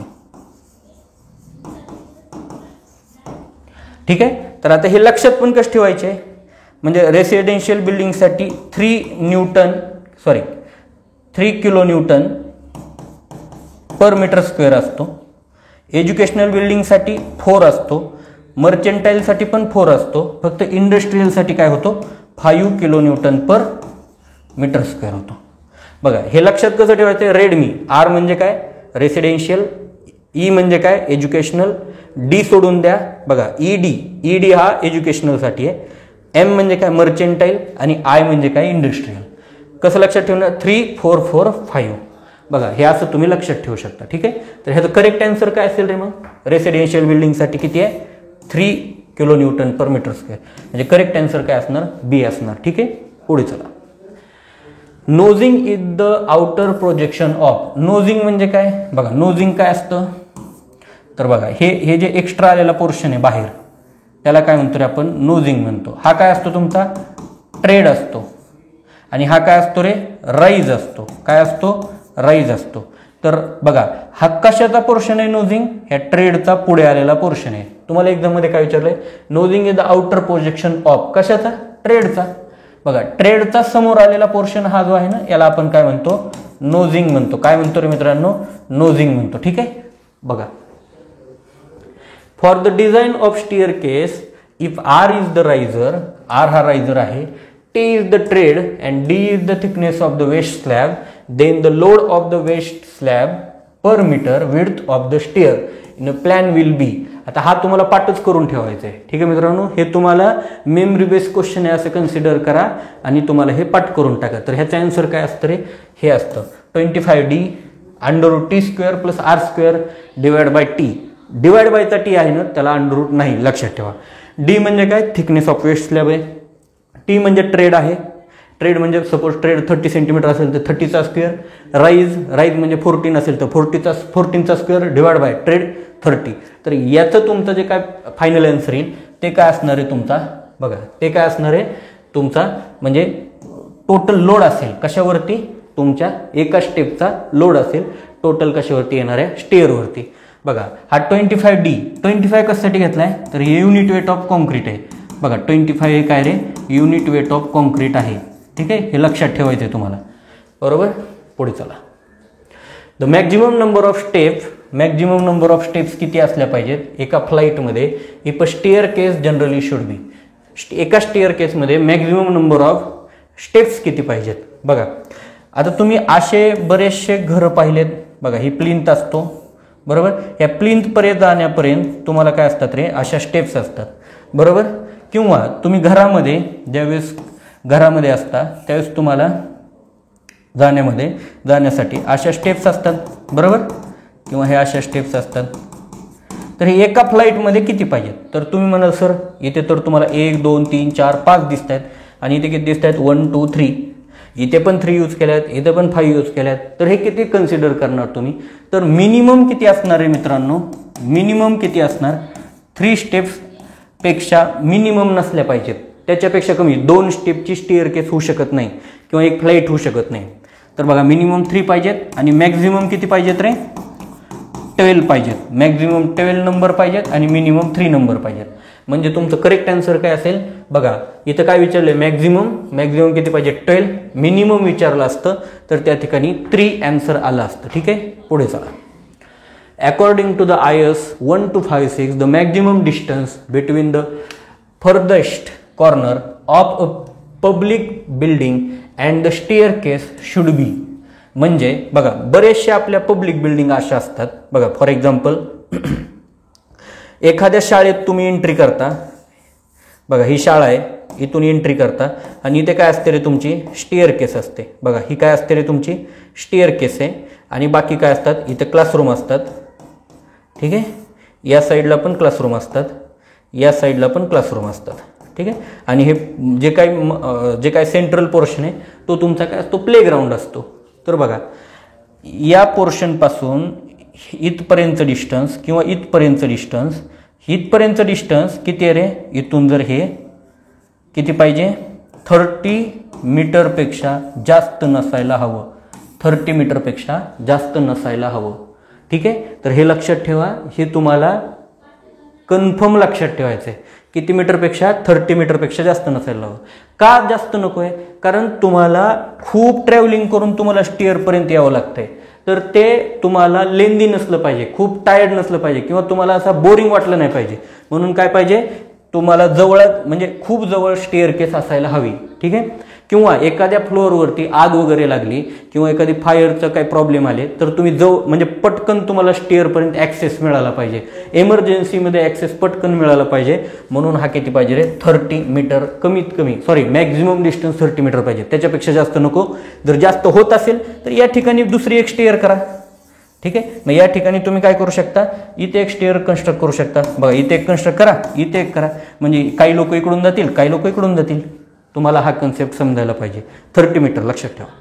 पुढे बघा maximum pitch in any stair case. Pitch म्हणजे काय रे, बघा इथे स्टेप्स आहेत तुमच्या, बरोबर, इथे स्टेप्स आहेत.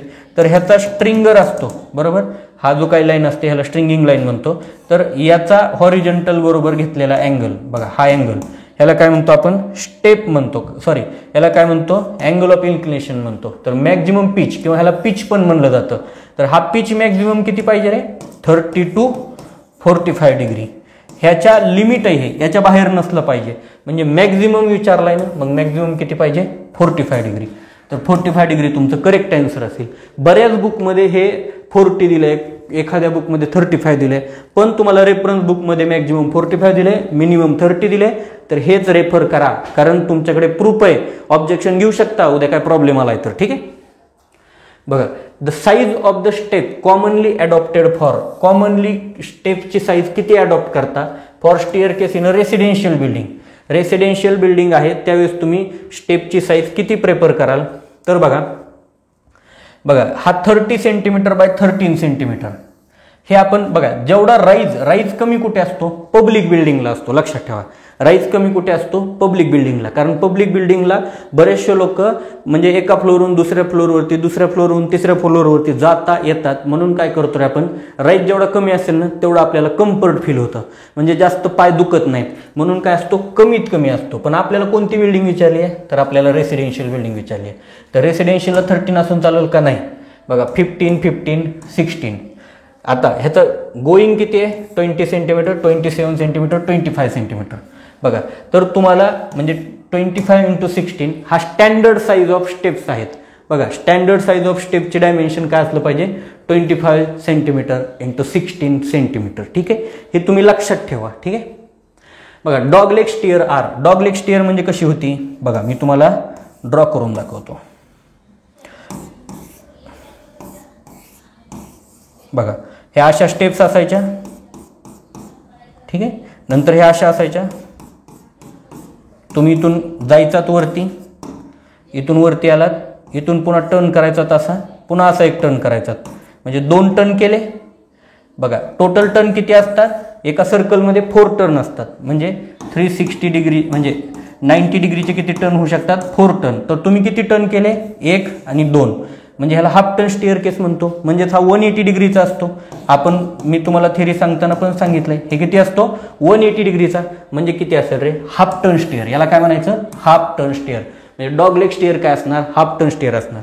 बघा, हा जो क्लिअरन्स असतो, 2 फ्लाईट मधला जो काय हा क्लिअरन्स असतो ना मित्रांनो, हा किती असायला पाहिजे, तर मिनिमम 10 सेंटीमीटर पाहिजेच पाहिजे. बघा, लक्षात ठेवा, मिनिमम हे किती पाहिजे, हा मिनिमम 15 सेंटीमीटर पाहिजे. बघा, मिनिमम 15 सेंटीमीटर पाहिजे. आणि मॅक्झिमम किती असतो, हा 100 सेंटीमीटर पर्यंत तुम्ही ठेवू शकता. बघा, जेवढा हा मोठा असेल ना त्याला ओपन वेल स्टेअर केस म्हणतो आपण. काय म्हणतो, ओपन वेल. म्हणजे हे खूप डिस्टन्स असते याच्यामधलं. कमीत कमी किती पाहिजे, 15 सेंटीमीटर. लक्षात ठेवा, हे पण एक्झाममध्ये विचारू शकतात. 2 फ्लाईटमध्ये जो काय तुमचा क्लिअरन्स असतो ते किती सेंटीमीटरचा पाहिजे, 15 किंवा 100 सेंटीमीटर. म्हणजे मॅक्झिमम 100, मिनिमम 15. ठीक आहे, पुढे चला. ठीक आहे, बघा, एवढाच कंटेंट आहे. तुम्हाला ह्या स्टेप्स म्हणजे स्टेअरमध्ये हा कंटेंट तुम्हाला यायलाच पाहिजे, म्हणजे हा बेस आहे तुमचा. ठीक आहे, ओके मित्रांनो, चला तर आपण आता बघूया damp proofing and floor and flooring. बघा, डॅम्प प्रूफिंग म्हणजे काय, डॅम्प प्रूफिंग म्हणजे काय, तर डॅम्प प्रूफिंग म्हणजे काय मित्रांनो, बघा, ज्यावेळेस एखादं फ्लोरिंग करतो आपण ग्राउंडवरती डिरेक्टली, त्यावेळेस याच्या खाली काय असते रे, सॉईल असते. तर ह्या सॉईलमध्ये काय असतात रे, पोअर्स असतात. आणि ते पोअर्समधून काय होतं, वॉटर वरती येतं. काय होतं, वॉटर वरती येतं. तर हे वॉटर वरती न येऊ देणं म्हणजेच डॅम्प प्रूफिंग. हे वॉटर म्हणजे डॅम्पनेस असतो, त्याला प्रूफ करण्यासाठी किंवा रेजिस्ट करण्यासाठी हे वरती वॉटर आल्यावर काय होईल रे, हे या ठिकाणी काय होईल, फ्लोअर हा तुमचा वेट होईल आणि त्या ठिकाणी त्याला बुरशी वगैरे लागू शकते किंवा वाळवी लागू शकते.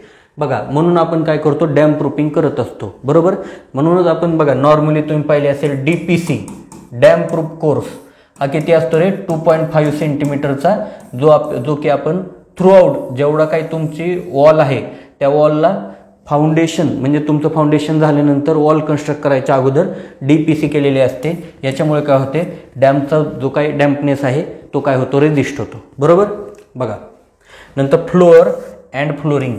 फ्लोअर म्हणजे काय मित्रांनो, फ्लोअर म्हणजे काय, बघा, आपण ज्यावेळेस घरामध्ये असतो त्यावेळेस जे काय आपली टाईल्स टाकलेले असतात त्याला आपण काय म्हणतो, फ्लोरिंग म्हणतो. आता फ्लोअर का तयार करतो आपण, तर एक आपल्याला इवन सरफेस मिळावा, स्मूथ सरफेस मिळावा एक स्ट्रॉंग सरफेस मिळावा म्हणून आपण काय करतो, फ्लोअर कन्स्ट्रक्ट करतो. बरोबर मित्रांनो. बघा फ्लोअरचे पण बरेचसे टाईप आहेत. लोअर फ्लोअर किंवा त्याला ग्राउंड फ्लोअर म्हणतो. ग्राउंड फ्लोअर म्हणजे काय, जो डायरेक्टली ग्राउंडवरती कन्स्ट्रक्ट केलेला असतो त्याला ग्राउंड फ्लोअर किंवा त्याला सॉलिड फ्लोअर पण म्हणतो. आणि त्यानंतरचे जे काय वरती फ्लोअर आहेत म्हणजे फर्स्ट फ्लोअरचा, सेकंड फ्लोअरचा, त्याला अप्पर फ्लोअर म्हणतो. लक्षात ठेवा, लोअर फ्लोअर आणि अप्पर फ्लोअर असे 2 टाईपचे फ्लोअर असतात. ठीक आहे. तर बघा आता आपण काय करूया, 1 बाय 1 क्वेश्चनमधून आपण तो कंटेंट शिकून घेऊया. ठीक आहे. बघा, the best and common material to be use as a damp proofing. Damp proofing करण्यासाठी बेस्ट आणि कॉमन मटेरियल कोणतं यूज केलं जातं. बघा, कॉमन मटेरियल म्हणजे काय, हे मटेरियल तुम्ही सगळीकडे अवेलेबल असतं आणि ते मटेरियल आपण कॉमनली अडॉप्ट करतो किंवा कॉमनली यूज करतो. तर असं मटेरियल कोणतं असतं, तर बघा सिमेंट कॉन्क्रीट बघा सगळीकडे अवेलेबल असेलच का, पॅराफिक्स वॅक्स असेल का, किंवा सिमेंट सोल्युशन असेल का, किंवा बिटुमेन असेल का. बघा खूप जुन्या काळापासून बिटुमेन अवेलेबल आहे. बघा ज्यावेळेस सिमेंट इझिली अवेलेबल नव्हतं त्यावेळेसही बिटुमन म्हणजे डांबर अवेलेबल असायचं. म्हणून कॉमनली ॲडॉप्टेड आपण कॉमनली यूज होणारं डॅम्प प्रूफिंगसाठी किंवा एखाद्या क्रॅक फिल करण्यासाठी मटेरियल जर कोणतं असेल ना मित्रांनो, तर ते बिटुमन आहे. म्हणून तुम्हाला हे कन्फर्मली लक्षात ठेवायचं आहे. तर डॅम्प प्रूफिंगसाठी कॉमनली यूज होणारं मटेरियल कोणतं आहे, बिटुमन आहे. ठीक आहे. डॅम्पनेस कॉज, हा डॅम्पनेस काय करतो, तर बघा हा डॅम्पनेस ग्रोथ ऑफ टर्माइट म्हणजे वाळवी लागू शकते का, लागू शकते. कारण जिथे ओलावा आला वुडन मटेरियलला जिथे वेटनेस आला किंवा त्याच्यामध्ये डॅम्पनेस आला की काय होतं रे, वाळवी लागते. म्हणजे डॅम्पनेसमुळे वाळवी लागू शकते का, ग्रोथ ऑफ टर्माइट, हे स्टेटमेंट बरोबर आहे. स्ट्रेंथनिंग ऑफ कॉन्क्रीट, कॉन्क्रीटला स्ट्रेंथनिंग कसं करेल, उलट कॉन्क्रीटचा स्ट्रेंथ कमी करतं डॅम्पनेस, म्हणजे हे चूक आहे. स्ट्रेंथनिंग ऑफ प्लास्टर म्हणजे डॅम्पनेस, तुमच्या घरामध्ये ओलावा निर्माण झाला म्हणजे प्लास्टरला स्ट्रेंथनिंग मिळते का, नाही, उलट प्लास्टर काय होतं रे, खाली पडतं. तर त्याला काय म्हणतो बघा, म्हणजे हे पण रॉंग आहे. नंतर adhesion of paint to surface, adhesion of paint म्हणजे पेंट असा धरून बसतो का तुमच्या वॉलला, नाही मित्रांनो. पेंटचे काय होतात रे, पोपडे निघायला चालू होतात किंवा पेंटचे काय असतात, लेअर निघायला चालू होतात. तर हे पण रॉंग आहे. मग करेक्ट आन्सर कोणतं आहे, तर ग्रोथ ऑफ टर्माइट, टर्माइटची ग्रोथ होते डॅम्पनेस वाढल्यामुळे. ठीक आहे मित्रांनो, पुढे चला. Which type of flooring would ensure a near noiseless floor. Noiseless floor, noiseless म्हणजे काय, मी फ्लोअरवरून चाललो तरी कळालं नाही पाहिजे. बघा मांजर कशी चालते, मांजर चालताना कोणाला आवाज येतो का, मांजर येते जाते निघून जाते आपल्याला कळत पण नाही. म्हणजे काय रे, तर तुमच्या ज्यावेळेस फ्लोअरवरून तुम्ही चालत असाल त्यावेळेस आवाज नाही आला पाहिजे, म्हणजेच काय नॉइजलेस फ्लोअर आहे. तर असा कोणता असू शकतो, बघा कॉर्क फ्लोअर हा एक ऑप्शन आहे. ग्लास फ्लोअर आवाज येईल म्हणजे हा ऑप्शन निघून गेला. बघा लिनोइम फ्लोअर हा आपल्याला माहितच नाही, दोन मिनिटं आपण कन्सिडर करू. वुडन फ्लोअर, वुडन फ्लोअरवरती पण काय होतं रे, थोडाफार आवाज येतो पण एवढा येत नाही. बरोबर, जेवढा तुमच्या टाईल्स असतील, ग्लास फ्लोअर असेल किंवा तुमचा स्टीलचा फ्लोअर असेल त्याच्यापेक्षा वुडन फ्लोअरमध्ये कमी आवाज येतो. मग सर्वात कमी आवाज कशामध्ये येतो, तर कन्फर्म लक्षात ठेवा कॉर्क फ्लोअरमध्ये. कशामध्ये येतो, कॉर्क फ्लोअरमध्ये. कॉर्क हा परफेक्टली नॉइजलेस आहे. लक्षात ठेवा कॉर्क हा परफेक्टली नॉइजलेस आहे. म्हणून कॉर्क फ्लोअर काय करतो आपण, डान्समध्ये, ऑडिटोरियममध्ये, लायब्ररीमध्ये म्हणजे पब्लिक लायब्ररी म्हणजे जिथं वाचनालय असतं अशा ठिकाणी आपण काय करतो रे, कॉर्कची फ्लोरिंग करतो. बघा हे पण तुम्हाला लक्षात ठेवायचं आहे. आता ग्लास फ्लोरिंग कुठे करतो, मी तुम्हाला 1 बाय 1 सांगतो. तर ग्लास फ्लोरिंग कुठे करतो, बघा ज्या म्हणजे बघा खूप हाय राईज बिल्डिंग असतात त्यावेळेस काय होतं रे, बेसमेंटला लाईट पोहोचत नाही किंवा जे आपण जे म्हणतो ना प्रकाश बाहेरचा जो काही नॅचरल लाईट आहे तो नॅचरल लाईट येऊ शकत नाही. ह्या केसमध्ये काय केलं जातं, फ्लोअरच तुमचे कशाचे कन्स्ट्रक्ट केले जातात, तर फ्लोअर तुमचे ग्लासचे केले जातात. बघा ग्लासचे फ्लोअर केले जातात त्यावेळेस आपण काय करतो, ज्यावेळेस बेसमेंटला आपल्याला लाईट पोहोचवायची असेल त्यावेळेस काय करणार, ग्लास फ्लोरिंग करणार. ठीक आहे. नंतर बघा लिनोलियम फ्लोरिंग. लिनोलियम फ्लोरिंग म्हणजे काय, बघा म्हणजे लिन्सीड ऑइल, गम किंवा इपॉक्सी मटेरियल असतात किंवा आपली वुडन डस्ट आहे अशापासून आपण काय करतो रे, एक थिन म्हणजे 3 mm to 6 mm 3 mm to 6 mm एवढा थिकनेस असणारा एक आपण काय करतो रे, म्हणजे एक लेअर तयार करतो, एक शीट तयार करतो आणि ती आपण घरामध्ये टाकतो. कार्पेट असतं ना आपलं, कार्पेट सारखं. ठीक आहे. तर कार्पेटसारखी टाकतो, याला आपण काय म्हणतो, लिनोलियम फ्लोअर म्हणतो. ह्याच्यामुळे काय होतं, जो काही खालचा म्हणजे तुमचा बॅड जर म्हणजे व्यवस्थित दिसत नसेल तर ते काय होईल रे, ते त्याच्यामध्ये त्याला कव्हरअप करेल. ठीक आहे. प्लस खाली जर डॅम्पनेस वगैरे असेल तर त्याला ते कव्हरअप करेल, म्हणून लिनोलियम फ्लोरिंग पण लक्षात ठेवा. नेक्स्ट आहे वुडन फ्लोरिंग. वुडन हा नॉइजलेस आहे पण नॉइज प्रूफ नाही, म्हणजे कम्प्लिटली नॉइजलेस नाही. ठीक आहे. म्हणून वुडन फ्लोरिंग पण बघा, ज्यावेळेस कॉर्क फ्लोरिंग आपल्याला, कॉर्क बघा, कॉर्क कॉस्टली आहे, मग जिथे आपण कॉर्क फ्लोरिंग प्रोव्हाइड करू शकत नाही, म्हणजे ज्यावेळेस आपल्याला बजेट नाही त्यावेळेस आपण वुडन फ्लोरिंग पण करू शकतो. पण या ठिकाणी आन्सर काय असेल बघा, एन्श्युअर नियर द नॉइजलेस. आपल्याला एन्श्युअर करायचं आहे नॉइज येणारच नाही, त्यावेळेस काय असणार आहे, कॉर्क फ्लोरिंग हे तुमचं काय असणार, करेक्ट आन्सर असणार. ठीक आहे. पुढे चला. What is a trowelling. Trowelling म्हणजे काय तर बघा, the final operation in finishing floor, हा एक ऑप्शन आहे. दुसरा, the initial operation in finishing of floor. Finishing of floor करताना जे इनिशियल ऑपरेशन आहे त्याला ट्रोलिंग म्हणतो का. आणि intermediate operation and has nothing to do with floor, म्हणजे ह्याचा फ्लोअरचा काही संबंध नाही, तर हे पण नाही, म्हणजे संबंध आहेच, काही ना काय असणारच आहे. इंटरमिडिएट ऑपरेशन आहे का, नाही. तर जे फायनल ऑपरेशन असतं त्याला काय म्हणतो आपण, ट्रॉलिंग म्हणतो. ट्रॉलिंग हा तुमच्या ज्यावेळेस कॉन्क्रिटिंग करतो, फ्लोरिंगचं कॉन्क्रिटिंग करतो त्यावेळेस जो काही लास्टचं ऑपरेशन असेल, लास्टचं म्हणजे लास्टला फिनिश देतो, लास्टचा जो काही ऑपरेशन असेल त्याला काय म्हणतो आपण, ट्रॉलिंग म्हणतो. हे लक्षात ठेवा. बघा, a floor using 3 to 6 mm marble. बघा हा वर्ड खूप महत्त्वाचा आहे, मार्बल. मार्बल चिप्स ज्यावेळेस आपण यूज करतो फ्लोअरिंगमध्ये किंवा टाईल्समध्ये तर त्याला काय, कोणता फ्लोअर म्हणतो. बघा, आपण त्याला मार्बल फ्लोअर म्हणतो का. बघा, मार्बल म्हणून तुम्ही मार्बल म्हणाल पण हे आन्सर चूक आहे, मार्बल नाही. बघा, चिप फ्लोअर म्हणतो का, नाही. तर मोसिक म्हणतो का, नाही. तर टेरजागो म्हणतो का, तर टेरजागो फ्लोअर म्हणतो. लक्षात ठेवा. टेरजागो फ्लोअरमध्ये काय असतं, मार्बलच्या चिप असतात ज्या की 3 to 6 mm असतात. ठीक आहे. बघा, मार्बलच्या चिप्स असतात, त्याचं प्रपोर्शन काय असतं, 1:2 किंवा 1:25. बरोबर, 1:1.25 to 1:2. बघा, हे असं प्रपोर्शन असतं. म्हणजे 1 part सिमेंट कॉन्क्रीटचं असेल, म्हणजे सिमेंटचं असेल तर 1.25 part हे त्या मार्बलच्या चिप्सचा असेल किंवा 2 part हा मार्बलच्या चिप्सचा असेल. तर अशी आपण काय करतो, एक टाईल्स बनवतो आणि नंतर काय करतो, ग्राइंडिंग करून काय करतो रे, सरफेस फिनिश करतो. बघा, हे लक्षात ठेवायचं. टेरजागो फ्लोअर हा मार्बलच्या रिलेटेड आहे, हा कंटेंट व्यवस्थित लक्षात ठेवा. मग तुम्ही म्हणाल सर मोसिक फ्लोअर काय. मोसिक फ्लोअरमध्ये काय केलं जातं, टाईल्सच्या चिप्स आपण काय करतो, टाईल्सच्या चिप्सपासून टाईल्स तयार करतो. म्हणजे टाईल्सच्या चिप्सचे छोटे छोटे तुकडे करतो आणि त्याच्यापासून टाईल्स बनवतो, त्याला आपण काय म्हणतो, मोसिक फ्लोअर म्हणतो. आणि मार्बलच्या चिप्सपासून बनवतो त्याला आपण टेरजागो फ्लोअर म्हणतो. हा डिफरन्स लक्षात ठेवा, हे दोन्ही एक्झामला आलेले आहेत. बघा, नंतर मार्बल फ्लोअर म्हणजे काय, मार्बल म्हणजे मार्बल मटेरियलपासून जिथे तुम्हाला क्लीन, खूप क्लीन पाहिजे, मंदिरात, किचनमध्ये आपण मार्बल फ्लोअर करतो. बघा मित्रांनो, किंवा राष्ट्रपती भवन असेल त्याच्या फ्लोरिंगला काय असतं रे, मार्बल फ्लोअर असतो. म्हणजे एकदम सुंदर दिसतं, एकदम म्हणजे तुमचा व्ह्यू किंवा architectural view, aesthetic view enhance करण्यासाठी काय करतो रे आपण, मार्बल फ्लोअर करतो. हे पण लक्षात ठेवा. ठीक आहे. तर आता टेरजागो कशासाठी, मार्बलसाठी. आणि मोसिक कशासाठी, टाईल्सच्या चिप्स यूज करून मोसिक टाईल्स आपण यूज करतो. ठीक आहे. The concrete flooring, the sand cushion.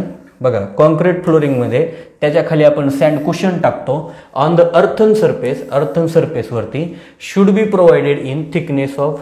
बघा, आता तुम्ही काय करता रे, ज्यावेळेस फ्लोरिंग करता, म्हणजे हा तुमचा काय असेल रे, ग्राउंड असेल, त्याच्यावरती काय करता, एक सँडचा लेअर टाकता, त्याच्यावरती काय करता रे, एक कॉन्क्रीटचा लेअर टाका आणि त्याच्यानंतर काय करता रे, टाईल्स टाकता. बघा, हे लक्षात ठेवा, टाईल्स टाकता. तर हा जो सँडचा लेअर आहे ना, कॉन्क्रिटिंगच्या अगोदर जो सँडचा लेअर आहे तो किती असतो रे, 10 सेंटीमीटरचा असतो. ही स्टँडर्ड व्हॅल्यू आहे, मेमरी बेस्ड क्वेश्चन आहे, लक्षात ठेवायचा. किती असतो, 10 सेंटीमीटर असतो, लक्षातच ठेवायचा आहे. बघा, एखाद्या फ्लोअरवरती डायरेक्टली, म्हणजे बघा इथे काय रे, ग्राउंड आहे हे. बघा, ग्राउंडवरती फ्लोअर केलं तर ह्याला काय म्हणतो, सॉलिड फ्लोअर म्हणतो. काय म्हणतो रे, सॉलिड फ्लोअर. बघा, 2 टाईपचे फ्लोअर असतात, एक आहे सॉलिड फ्लोअर आणि दुसरा आहे मित्रांनो सस्पेंडेड फ्लोअर. काय असेल दुसरा, सस्पेंडेड.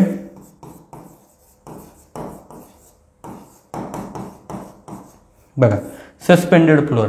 सस्पेंडेड फ्लोअर कोणता? जो ग्राउंडवरती नाही, ग्राउंडच्या थोड्या हाईटवरती आहे, ग्राउंडपासून थोड्या हाईटवरती आहे, त्याला आपण सस्पेंडेड फ्लोअर म्हणतो. मग असे फ्लोअर कोणते असतात?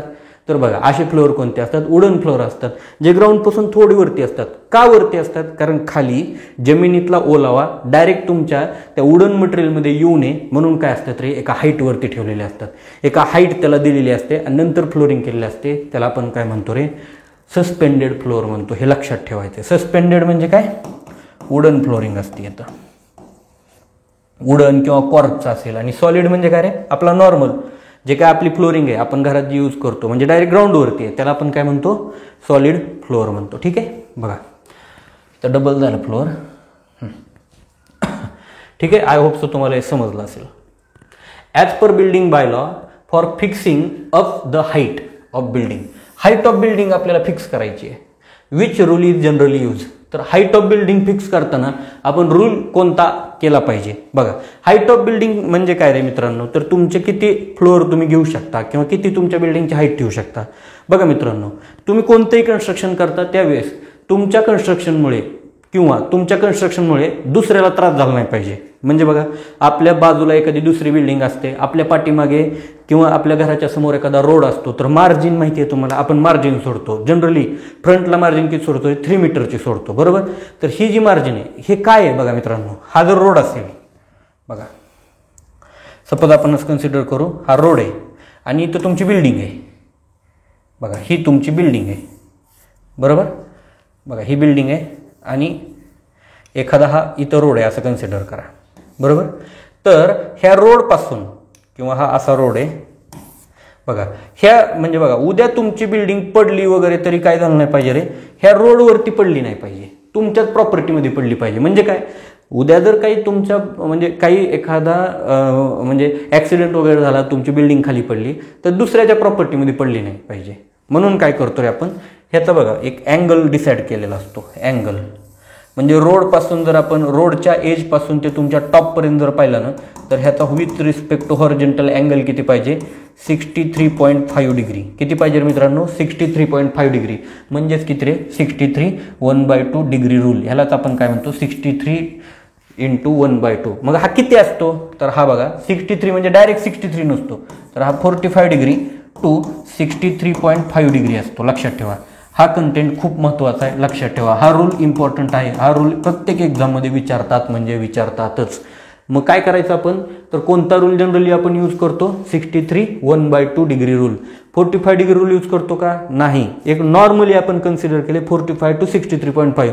मग आपण काय करतोय, मॅक्झिमम हाईट कन्स्ट्रक्ट करू शकतो. मॅक्झिमम हाईट कन्स्ट्रक्ट, पण 63.5च्या वरती जायचं नाही. आणि जर तुम्ही म्हणाल सर हे मला न्यायचं आहे याच्या पुढे, मग काय करावं लागेल? इथून तुम्हाला जास्त डिस्टन्स घ्यावं लागेल. म्हणजे तुम्हाला म्हणजे बघा ही अशीच आहे लाईन, मग तुम्ही जेवढं रोडपासून किंवा जेवढं तुम्ही रोडपासून पुढे जाल तेवढं काय होईल रे, तुम्हाला हाईट वाढवता येईल बिल्डिंगची. बघा इथं हाईट वाढली की नाही बिल्डिंगची, याच्यापेक्षाही. म्हणजे तुम्हाला काय कराल, मार्जिन जास्त सोडून नंतर कन्स्ट्रक्ट करावं लागेल.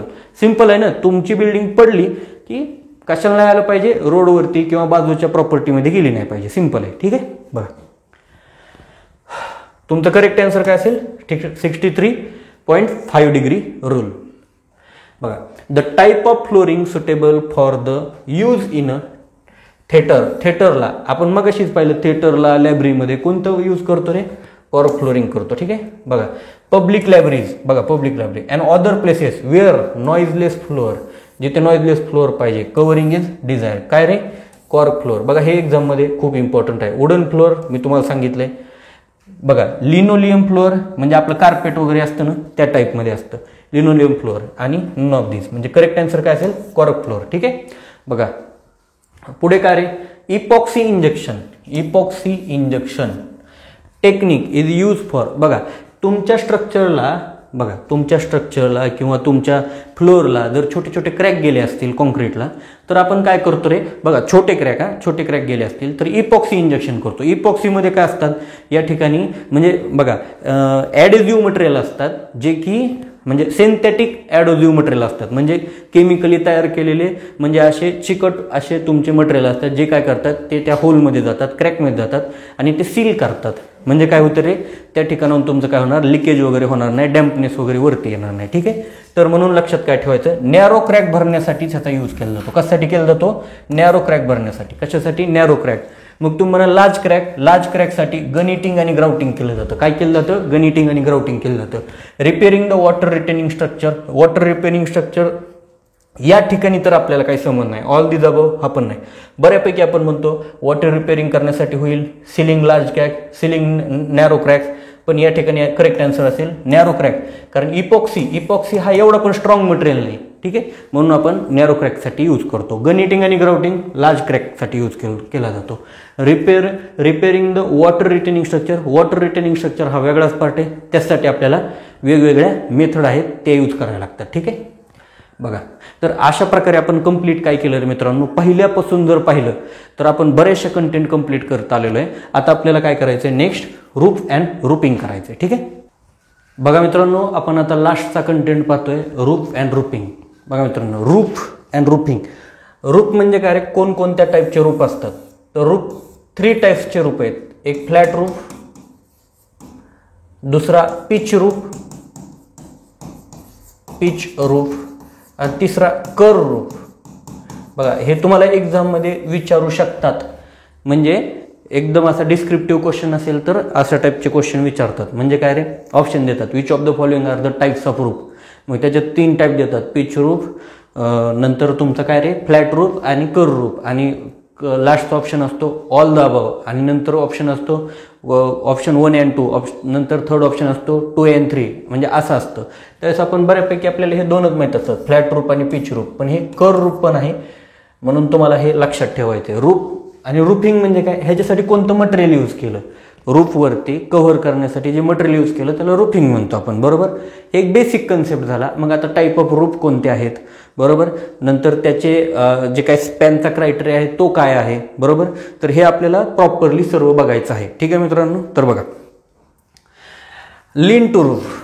बघा, लीन टू रूफ म्हणजे काय, तर ही वॉल आहे आणि एकाच साईडला स्लोप आहे. बघा, एकाच साईडला स्लोप आहे, अशा आपण रूफला काय म्हणतो, लीन टू रूफ म्हणतो. नॉर्मली ही कुठे असते रे, तर आपल्याला ज्यावेळेस पोर्च पुढे आहे, किंवा आपण बघा नॉर्मली जे खेडेगावातले लोक आहेत त्यांना माहिती आहे गाईचा गोठा असतो, किंवा आपलं घर असतं, घराच्या बाहेर आपण थोडासा पोर्शन बाजूला काढलेला असतो, आणि तिथे पुन्हा आणखी स्वयंपाक वगैरे करायला, म्हणजे 2च रूमची खोली आहे, ज्याची 2च रूमचं घर आहे, 2 रूम आहेत फक्त, त्याच्या बाहेर आपण त्यांनी काय केलेलं असतं रे, बघा हे असं, फॉर एक्झाम्पल हे अशी एक रूम आहे, जर आपण हे पाहिलं तर त्याला असं थोडं बाजूला काढून हे असं इथं त्यांनी काय केलं असतं रे, असे वर्टिकल कॉलम करून असे काय केले असतात रे, पत्रे टाकलेले असतात किंवा AC शीट टाकलेले असतात. सॉरी, GI शीट आपण यूज करतो बऱ्यापैकी, GI शीट टाकलेले असतात. तर ह्याला लीन टू रूफ म्हणायचं. काय म्हणायचं, लीन टू रूफ, बरोबर. नंतर गेबल रूफ. आता गेबल रूफ म्हणजे काय, फक्त 2 साईडला स्लोप असतो, 2 साईडला स्लोप असतो, त्याला आपण काय म्हणतो, गेबल रूफ म्हणतो, गेबल. आणि ह्याला काय म्हणतो आपण, गेबल एंड म्हणतो, जिथे असं ट्रँगल, वर्टिकल ट्रँगल तयार होतो ना, याला गेबल म्हणतो आपण, गेबल ट्रँगल म्हणतो. ठीक आहे. नंतर हिप रूफ. हिप रूफ म्हणजे काय रे, 4 साईडला काय असतं रे, याला स्लोप असतो, 4ही साईडला, पाठीमागच्या 2 साईडला आणि ह्या साईडच्या, म्हणजे 1, या साईडचा 2, हा साईडचा 3 आणि या साईडचा पलीकडच्या साईडचा 4, म्हणजे 4ही साईडला जर स्लोप असेल तर त्याला हिप रूफ म्हणायचं, बरोबर. नंतर हा जो अँगल असतो ह्याला स्लोप ट्रँगल म्हणतो आपण. हा जो एकदम टॉप मोस्ट पॉईंट असेल ह्याला रिज स्लोप म्हणतो, बरोबर. आणि हा जो एंड आहे म्हणजे स्लोपिंग एंड ह्याला हिप म्हणतो. ठीक आहे मित्रांनो, ह्याला पण हिप म्हणू शकतो. ठीक आहे, तर बघा हे लक्षात ठेवा. नंतर आहे गॅम्ब्रेल रूफ. बघा, गॅम्ब्रेल रूफ आणि गेबल रूफ. गेबलचंच ॲडव्हान्स व्हर्जन गॅम्ब्रेल आहे. गेबल म्हणजे काय, 2 साईडला स्लोप आहे, इथं पण 2 साईडला स्लोप आहे, पण स्लोपमध्ये ब्रेक दिलाय. म्हणजे ब्रेक दिलाय म्हणजे काय, इथपर्यंतच आहे, नंतर पुन्हा वेगळा स्लोप आहे, म्हणजे ह्याला काय म्हणतो आपण, गॅम्ब्रेल रूफ म्हणायचं. बघा, दोन्ही साईडला असणार पण ब्रेक दिलेला असणार. लक्षात ठेवा, हा वर्ड खूप महत्त्वाचा आहे. ब्रेक दिलाय, स्लोपिंगमध्ये ब्रेक दिलाय, त्याला काय म्हणतो आपण, गॅम्ब्रेल रूफ म्हणतो. ठीक आहे. नंतर बघा, नंतर मॅन्सर्ड रूफ. बघा, मॅन्सर्ड रूफ. मॅन्सर्ड रूफ म्हणजे काय, हा हिप रूफचाच टाईप आहे. बघा, हिप रूफचाच टाईप आहे, पण याला काय केलंय रे, आपण काय केलंय, गॅप दिलाय. बघा, हा काय केलाय, ब्रेक दिलाय, सॉरी गॅप नाही, सॉरी मित्रांनो, ब्रेक दिलाय. ठीक आहे, तर ह्याला काय म्हणतो आपण, मॅन्सेड रूफ. हिपचाच टाईप आहे, 4 साइड स्लोप असणार आहेत, पण काय दिलंय त्याला, ब्रेक दिलाय. इथे पण ब्रेक दिलाय, पण टॉपचा पोर्शन कट केला, म्हणजे काय झालं, वरती काय झालं, हॉरिझॉन्टल सरफेस मिळाला किंवा प्लेन सरफेस मिळाला, किंवा ह्याला डेक म्हणतो आपण. बरोबर मित्रांनो, ह्याला काय म्हणतो, डेक रूफ. डेक रूफ काय रे, हिप रूफचाच टाईप आहे, पण काय केलंय ह्याला बघा, चारी साईडला स्लोप आहे, पण वरती काय केलंय रे, डेक प्रोव्हाइड केलाय किंवा डेक पोर्शन आपल्याला अवेलेबल झालाय. बघा म्हणजे अशा टाईपचे काहीतरी व्हेरियस टाईप्स ऑफ रूफ आहे. नॉर्मली हे रूफ आपण बऱ्याच ठिकाणी यूज केलेलं आहे. लिन टू रूफ किंवा कोकणामधले घरं पाहिले असतील तर हिप रूफच्या टाईपचे आहेत, काही घरं हे गेबल रूफचे आहेत. नॉर्मली हे जे आहेत हे आपण नॉर्मली म्हणजे ह्याला कॉस्ट जास्त लागते मित्रांनो, कारण या ठिकाणी जास्त वर्क लागते किंवा आतमध्ये जास्त स्ट्रेस लागतात किंवा त्याचे कंपोनंट वाढतात. म्हणून हे कुठे यूज केलं जातं तर मित्रांनो, ज्याच्याकडे जास्त अमाऊंट आहे, याचा एस्थेटिक व्ह्यू चांगला असतो. बरोबर, तर त्यावेळेस आपण हे खालचे डेक रूफ, मॅस्टर रूफ किंवा काय रे गॅब्रल रूफ आपण यूज करतो. ठीक आहे, तर बघा पुढे बघा. आता हे एक किंग पोस्ट ट्रसचा मी तुम्हाला सेक्शन दिलाय. त्यानंतर आपल्याला कळेल की म्हणजे ह्या सेक्शनमध्ये काय काय कंपोनंट पार्ट असतात किंवा त्याचे फंक्शन काय, त्याचं वर्किंग काय, हे आपण या ठिकाणी बघूया. बघा, हा गटर म्हणजे काय, हे ड्रेन आउट करतं. जे काय रेन वॉटर आहे जे स्लोपवरती तुमच्या येणार आहे, म्हणजे 2 गटर असणार, या साईडला पण एक असणार, त्या स्लोपला पण एक असणार. तर गटर काय करतं, जे काही कलेक्ट झालेलं वॉटर आहे त्याला आपण काय करतो, ड्रेन आउट करतो बाय युजिंग गटर. बरोबर, ही पोल प्लेट. बघा, पोल प्लेट काय असते, हा जो इन्क्लाइन पोर्शन आहे ह्याला स्टेबिलिटी देण्यासाठी आपण काय करतो, पोल प्लेट प्रोव्हाइड केलेली असते. ठीक आहे, बघा. नंतर स्टोन स्टॅम्प प्लेट. आता स्टोन स्टॅम्प प्लेट म्हणजे काय, बघा, हा एंड कुठं झालाय रे, हा एंड इथं आलाय, इथे आलाय. तर याचा जो काही लोड आहे, हा लोड एकदम लार्ज एरियावरती म्हणजे ट्रान्सफर करण्यासाठी आपण हा स्टोन स्टॅम्प प्लेट यूज केलेला असतो. ही वॉल आहे तुमची, बघा ही वॉल आहे. ठीक आहे, ह्या वॉलवरती ह्याचा लोड पूर्ण काय होतो रे, येतो. म्हणून आपण काय करतो, टेम्पलेट यूज करतो. लक्षात ठेवा, टेम्पलेट हा टर्म लक्षात ठेवा. लोड मॅक्झिमम एरियावरती ट्रान्सफर करण्यासाठी किंवा लोड जे काय ट्रसचा लोड आहे हा लार्ज एरियावरती ट्रान्समिट करण्यासाठी वॉलच्या आपण जे काही टर्म यूज केली त्याला आपण टेम्पलेट म्हणलं. जो काही स्टोन यूज केला त्याला आपण टेम्पलेट स्टोन म्हणलं. ठीक आहे, नंतर हे सेलिंग, तुमच्या घरातलं सेलिंग म्हणजे हा सेल दिसतो. बरोबर, पुढे बघा, हे सेलिंग पोस्ट म्हणजे ह्याला काय असतात रे, सेलिंग पोस्ट असतात. आतमधून आपण कव्हर पण टाकलेलं असतं, म्हणजे आतमधून म्हणजे तुम्हाला असं पिच सारखं दिसत नाही, असं प्लेन रूप दिसतं, पण वरती काय असतं रे, पिच असतो पोर्शन. हा टाय बीम, बऱ्यापैकी स्टीलमध्ये आपण हे कंटेंट पाहिलेलं आहे. टाय बीम काय असतो रे, हा टेन्शन मेंबर असतो. जो हॉरिझॉन्टल स्ट्रेसचा मेंबर असतो ना त्याला टाय बीम म्हणतो. बरोबर मित्रांनो, बघा. नंतर आहे रिज म्हणजे काय, टॉप मोस्ट पोर्शन. जसं आपण क्राऊन पाहिलं होतं. क्राऊन कशाला पाहिलं होतं रे मित्रांनो, आर्चमधला जो कीस्टोन आहे त्याचा जो एंड आहे, टॉपचा एंड, त्याला आपण क्राऊन म्हणलं होतं. किंवा तुमच्या जो काही केंबर आहे, रोडचं केंबर आहे, त्याच्या पण जो काही सेंटरचा पॉईंट असतो जो की बाजूच्या 2 स्लोपपेक्षा त्याची हाईट जास्त असते, त्याला आपण काय म्हणतो रे, क्राऊन म्हणतो. ठीक आहे, तर हा क्राऊन वर्ड पण लक्षात ठेवा. आणि हा रिज कुठं असतो तर ट्रसमध्ये रिज असतो, ट्रसमध्ये क्राऊन नसतो, ट्रसमध्ये रिज असतो, हे लक्षात ठेवायचं. ठीक आहे, बघा. नंतर बोर्डिंग म्हणजे काय, हे बोर्ड आहेत म्हणजे शीट आहेत हे. ठीक आहे, पर्लिन काय असतो रे मित्रांनो, एक हॉरिझॉन्टल मेंबर असतो. काय असतो, हॉरिझॉन्टल म्हणजे या डायरेक्शनला गेलाय, जो काय करतो, तुमचे जे काही शीट आहे, जे काही कव्हरिंग मटेरियल आहे, ह्याचा लोड काय करतो, तुमच्या प्रिन्सिपल म्हणजे किंवा कॉमन राफ्टरवरती काय करतोय किंवा प्रिन्सिपल राफ्टरवरती काय करतो, हा ट्रान्समिट करतो. ठीक आहे, बघा. क्लीट हा खूप इम्पॉर्टंट आहे, क्लीटला लक्षातच ठेवायचं आहे. क्लीट काय करतो, ह्या पर्लिनची इन्क्लिनेशन जे आहे हे कमी करतो किंवा टिल्टिंग जे आहे, टिल्टिंगला कमी करतो. म्हणजे काय करतो रे, पर्लिनची स्टॅबिलिटी वाढवतो. ठीक आहे, बघा. हे क्लीट अँगल खूप इम्पॉर्टंट, लक्षात ठेवा. हे क्लीट वुडनचे असतात, हे क्लीट स्टीलचे असतात, म्हणजे कोणतंही मटेरियल यूज केलेलं असेल पण क्लीट लक्षात ठेवायचे. बघा, हा काय, बघा हा जो दिसतोय, बघा हा जो पोर्शन आहे, हे बघा, हा तुमचा काय रे, हा तुमचा पर्लिन आहे. आणि ह्याला स्टेबिलिटी वाढवणं म्हणजे तुमचं इन्क्लिनेशन, टिल्टिंग कमी करण्यासाठी काय यूज केलं आपण, क्लीट यूज केला, तरच ते स्टेबल राहील. बरोबर, लक्षात ठेवा.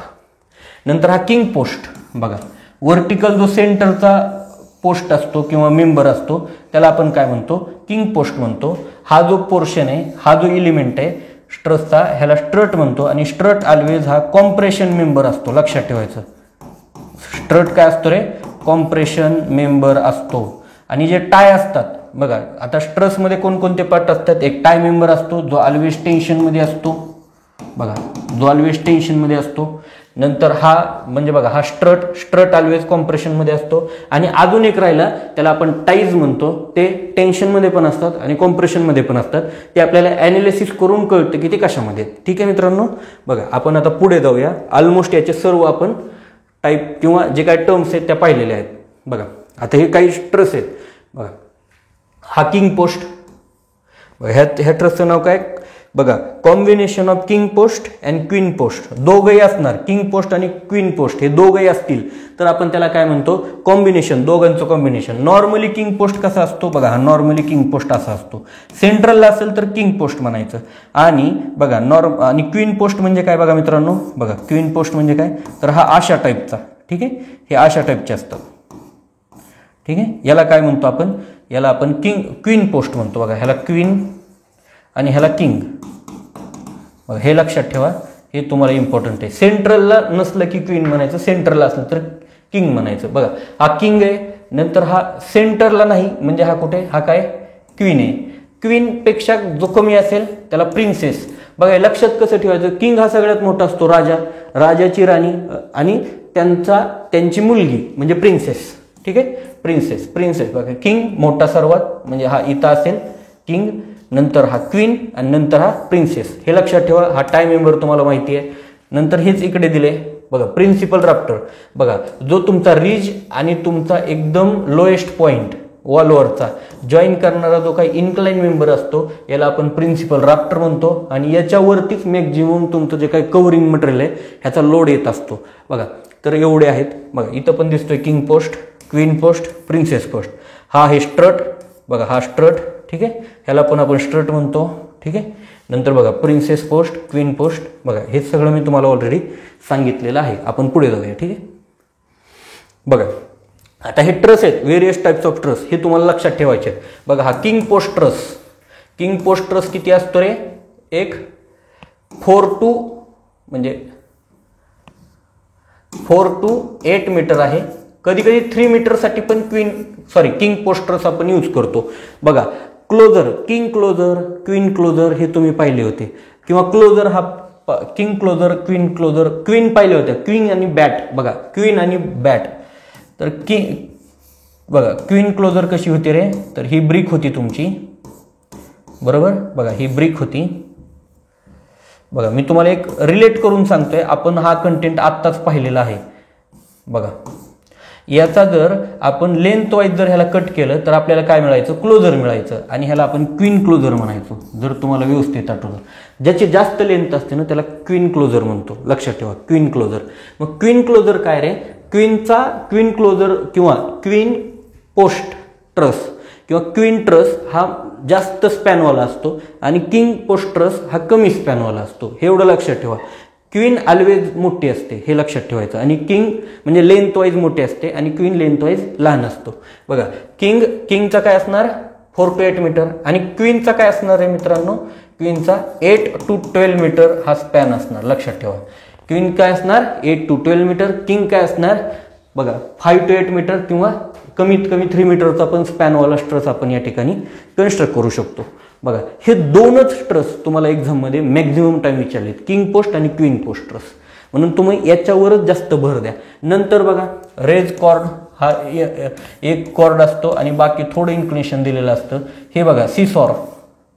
बघा हे आपल्या कशासारखं कैचीसारखं असतं, 4 to 6 मीटरवाला असतो. नंतर फिंग ट्रस. फिंकमध्ये पुन्हा हाऊ ट्रस पण इम्पॉर्टंट आहे, 9 to 12 मीटर असतो. फॅन आणि फिंग ट्रस बघा हे 9 to 12 मीटर असतो, बरोबर. नंतर हा किंग पोस्ट ट्रस. ठीक आहे, फक्त दोन इम्पॉर्टंट आहेत, किंग पोस्ट आणि क्वीन पोस्ट. किंग पोस्ट किती असतो 5 to 8 मीटर पर्यंत आणि कमीत कमी 3 मीटर पण प्रोव्हाइड करू शकतो. आणि क्वीन किती असते 8 to 12 मीटर, मॅक्झिमम किती प्रोव्हाइड करू शकतो 12 मीटर. एवढंच लक्षात ठेवायचं. ठीक आहे, बघा आता आपण क्वेश्चन बघूया. ठीक आहे, ऑलमोस्ट आपण रूप आणि रूपिंगचं आपण पूर्ण काय बघितले, थिअरी बघितली आहे. आता बघा queen post truss is suitable. बघा क्वीन आले, क्वीनचं काय सांगितलं होतं मी तुम्हाला 8 to 12 मीटर. बघा suitable for span up to म्हणजे काय, मॅक्झिमम किती करू शकतो 5 ते 8 मीटर, 12 मीटर, 16 मीटर आणि 24 मीटर, तर 12 मीटर लक्षात ठेवा. बघा 8 to 12. आणि बघा हे कशासाठी आहे, क्वीनसाठी, क्वीन पोस्ट ट्रस. आणि किंग साठी किती रे, 5 to 8 मीटर.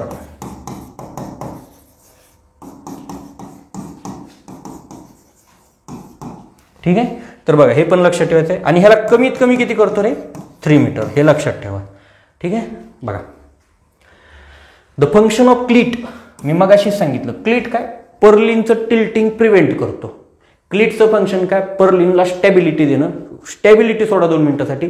मेन फंक्शन हे आहे की त्याचं टिल्टिंग न होऊ देणं. बघा टू सपोर्ट पर्लिन 1 मिनिटासाठी आपण मान्य करत असतो हे, पण ह्याचं मेन फंक्शन आणि एकदम शार्प फंक्शन हे to prevent the purlin from tilting. बघा हे लक्षात ठेवा मित्रांनो, एक्झामला खूप इम्पॉर्टंट आहे.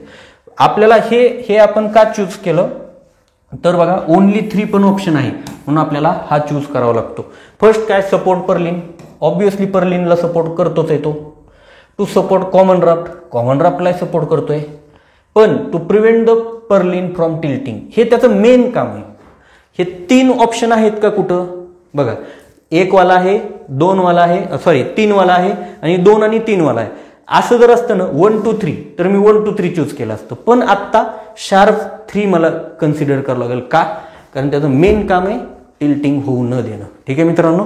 बघा अशा प्रकारे पण क्वेश्चन तुम्हाला समजला पाहिजे म्हणून मी हा क्वेश्चन घेतलाय.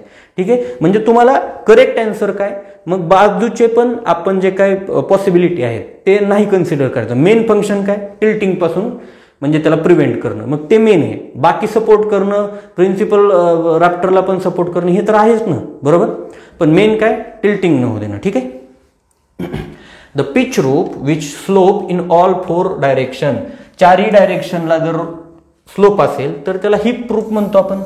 2 डायरेक्शनला असेल तर गेबल रूफ म्हणतो. हे तुम्हाला माहित पाहिजे कारण आपण हे सगळं पाहिलेलं आहे. तुम्ही डबल पहा. ठीक आहे.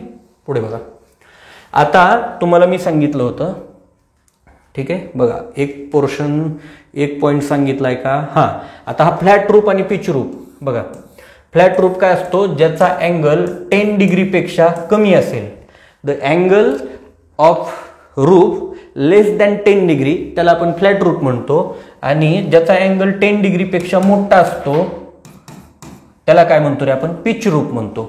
बघा हा पण डिफरन्स तुम्हाला लक्षात ठेवायचा आहे, हे एक्झामला आलेलं आहे. ठीक आहे. बघा हा, the type of truss suitable for span about 3 meter. बघा आत्ताच मी तुम्हाला सांगितलं ज्याचा 3 मीटर स्पॅन आहे. क्वीन ही जास्त स्पॅनसाठी यूज केली जाते, किंग नाही करत. किंग काय करतो, 5 to 8 मीटर पर्यंत करतो. बघा किंग पोस्ट किती पर्यंत करतो, 5 to 8 मीटर. क्वीन पोस्ट किती पर्यंत करतो, 8 to 12 मीटर. पण हा 3 मीटरला पण एक्सेप्शनल केसेसला यूज करतो. म्हणून या ठिकाणी तुमचा आन्सर असेल किंग पोस्ट ट्रस. ठीक आहे मित्रांनो. पुढे बघा. म्हणजे तुम्हाला 2 गोष्टी समजायला पाहिजेत. तुम्हाला ट्रसचे टाईप म्हणलं की किंग आणि क्वीनच येणार आहे, हे लक्षात ठेवा. ठीक आहे. बघा the pitch and sloping roof are suitable for. Pitch roof का केलं आणि फ्लॅट रूफ का केलं. फ्लॅट रूफ कधी यूज करणार आहे, जिथे फ्लॅट रूफ आहे म्हणजे ज्या ठिकाणी पाऊस जास्त पडत नाही, स्नोफॉल ज्या ठिकाणी जास्त होत नाही त्या ठिकाणी तुम्ही फ्लॅट करू शकता. म्हणजे त्याच्यावरती स्नो येणारच नाही, म्हणजे पाणी जरी आलं तरी ते कमी असेल म्हणून फ्लॅट रूफ करता. आणि पिच रूफ कुठं, ज्या ठिकाणी मॅक्झिमम पाऊस पडतो, रेनफॉल होतो किंवा ज्या ठिकाणी स्नोफॉल होतो अशा ठिकाणी तुम्ही काय करू शकता रे, तुम्ही पिच रूफ कन्स्ट्रक्ट करू शकता. मग हे पिच रूफ कुठे करतो, कोस्टल रिजनला करतो का प्लेन रिजनला. प्लेन रिजनला तर पिचचा संबंध नाही, हा ऑप्शन गेला. कव्हरिंग लार्ज एरिया, ठीक आहे. आपण ऑल द अबाव तर नाही, म्हणजे हा पण गेला, हा पण गेला. मग राहिलं काय, कोस्टल आणि कव्हरिंग लार्ज एरिया. मग आपण कोस्टल रिजनमध्ये पाहिलं तर कोस्टल रिजनमध्ये पाऊस जास्त पडतो, बरोबर. कोस्टल रिजनमध्ये पाऊस जास्त पडतो, रेनफॉल जास्त होतो. म्हणून आपण पिच रूफ हा मोस्ट प्रोबेबली कुठे यूज करू शकतो, तर कोस्टल रिजनमध्ये. ठीक आहे मित्रांनो, हे तुम्हाला लक्षात ठेवायचं आहे. ठीक आहे. The pitch normally provided for corrugated galvanize iron sheet, GI sheet, GI शीटला पिच किती असतं बघा. आता हा कन्सेप्टच आहे. 2 शीट आहेत आपल्याकडे, GI शीट आणि एस्बेस्टॉस शीट. ठीक आहे. तर ह्या GI शीटला आपण जो काही पिच देतो तो 1/3 to 1/6 ऑफ द स्पॅन देतो, बरोबर. आणि AC शीटला किती देतो 1:10 to 1:12 इंटू स्पॅन देतो बघा. आता जर तुम्ही व्यवस्थित पाहिलं GI शीट आणि AC शीट ह्याच्यातली स्ट्रॉंग शीट कोणती असेल तर GI शीट. GI म्हणजे काय, गॅल्वनाइज आयर्न शीट. ह्याच्यावरती आयर्नवरती गॅल्वनायझिंग प्रोसेस करून शीट बनवली असते. जे घराचे आपले पत्रे असतात त्याला आपण गॅल्वनाइज आयर्न शीट म्हणतो. ह्याचा स्लोप किती असला पाहिजे 1/3 to 1/6. मग बघा पिच म्हणतात ह्याला, पिच, बरोबर. पिच म्हणजे काय रे मित्रांनो, हा जो इन्क्लिनेशन अँगल आहे ना ह्याला पिच म्हणतो आपण. तो कशावर ठरतो, ह्या राईजवरती ठरतो. कशावरती ठरतो, राईजवरती ठरतो. आणि ह्याला काय म्हणतो रे आपण, ट्रसच्या या डिस्टन्सला म्हणतो स्पॅन म्हणतो. काय म्हणतो मित्रांनो, स्पॅन म्हणतो. तर ह्या स्पॅनच्या हा गॅल्वनाइज आयर्नसाठी 1/3 to 1/6 पाहिजे ऑफ द स्पॅन आणि AC शीटसाठी 110 to 112 पाहिजे. म्हणजे स्पॅन आपण कन्सिडर करू 10 मीटर आहे. किती करायचा, 10. हा 10 करू. तर आपण कॅल्क्युलेट करू किती येतं बघा. हा 1/3च घेऊ आपण, 1/3 आला. 1/3 म्हणजे 1/3 इंटू 10 करा म्हणजे 3.33 येईल, बरोबर. आणि 1/10 इंटू 10 करा म्हणजे 1 मीटर येईल बघा. इथं काय होईल, इथं 3.33 मीटर आला आणि इथे 1 मीटर आला. म्हणजे हा राईज आहे ना मित्रांनो, म्हणजे राईज या ठिकाणी काय होईल 1 मीटर येईल आणि दुसऱ्या ठिकाणी राईज काय असेल 3.3 मीटर येईल. म्हणजे आपण जास्त स्लोप कशाला प्रोव्हाइड करतो, गॅल्वनाइज आयर्न शीटला करू शकतो. जास्त स्लोप कशाला करू शकतो, गॅल्वनाइज आयर्नला करू शकतो. आणि कमी स्लोप कशाला करू शकतो तर आपण AC शीटला करतो. हे याच्यातून प्रूव्ह होतं, बरोबर मित्रांनो. बघा आता नेक्स्ट क्वेश्चन बघूया. म्हणजे तुमचं करेक्ट आन्सर काय असेल 1/3 to 1/6. 1/3 to 1/6 हे तुमचं करेक्ट शीट असेल, बरोबर, करेक्ट आन्सर असेल बघा. तर अशा टाईपचे काय केलं रे आपण पूर्ण टोटली पाहिलं बघा. पूर्ण टोटली पाहिलं तर आपण पहिल्यापासून एक पूर्ण बिल्डिंग कन्स्ट्रक्शनचा आपण सिलेबस आपण थ्रू आउट म्हणजे जे काही इम्पॉर्टंट टॉपिक आहेत ते आपण म्हणजे त्याचा आपण रिव्हिजन करायचा ट्राय केला. कशाच्या बेसवरती रिव्हिजन केलं तर MCQच्या बेसवरती, बरोबर. तर बघा आपण काय केलं, पहिल्यांदा मेसनरी केलं, फाउंडेशन केलं, डोअर अँड विंडो केलं, व्हेंटिलेशन केलं. बघा ह्याचा व्हिडिओ ऑलरेडी मी टाकलेला आहे, तो जर पाहिला नसेल तर पहिल्यांदा तो पहा. ठीक आहे. त्यानंतर काय केलं रे बघा. आता ह्याच्यातले जर टॉपिक आपण पाहिले व्यवस्थित तर कोणकोणते कव्हर केले, व्हर्टिकल ट्रान्सपोर्टेशन म्हणजे स्टिअर कव्हर केला आपण, बरोबर. नंतर आहे व्हेंटिलेशन केलं, डोअर अँड विंडोसाठी जे व्हेंटिलेशन लागतं ते कव्हर केलं, बरोबर. नंतर फाउंडेशन कव्हर केलं आपण, बरोबर, फाउंडेशन कव्हर केलं.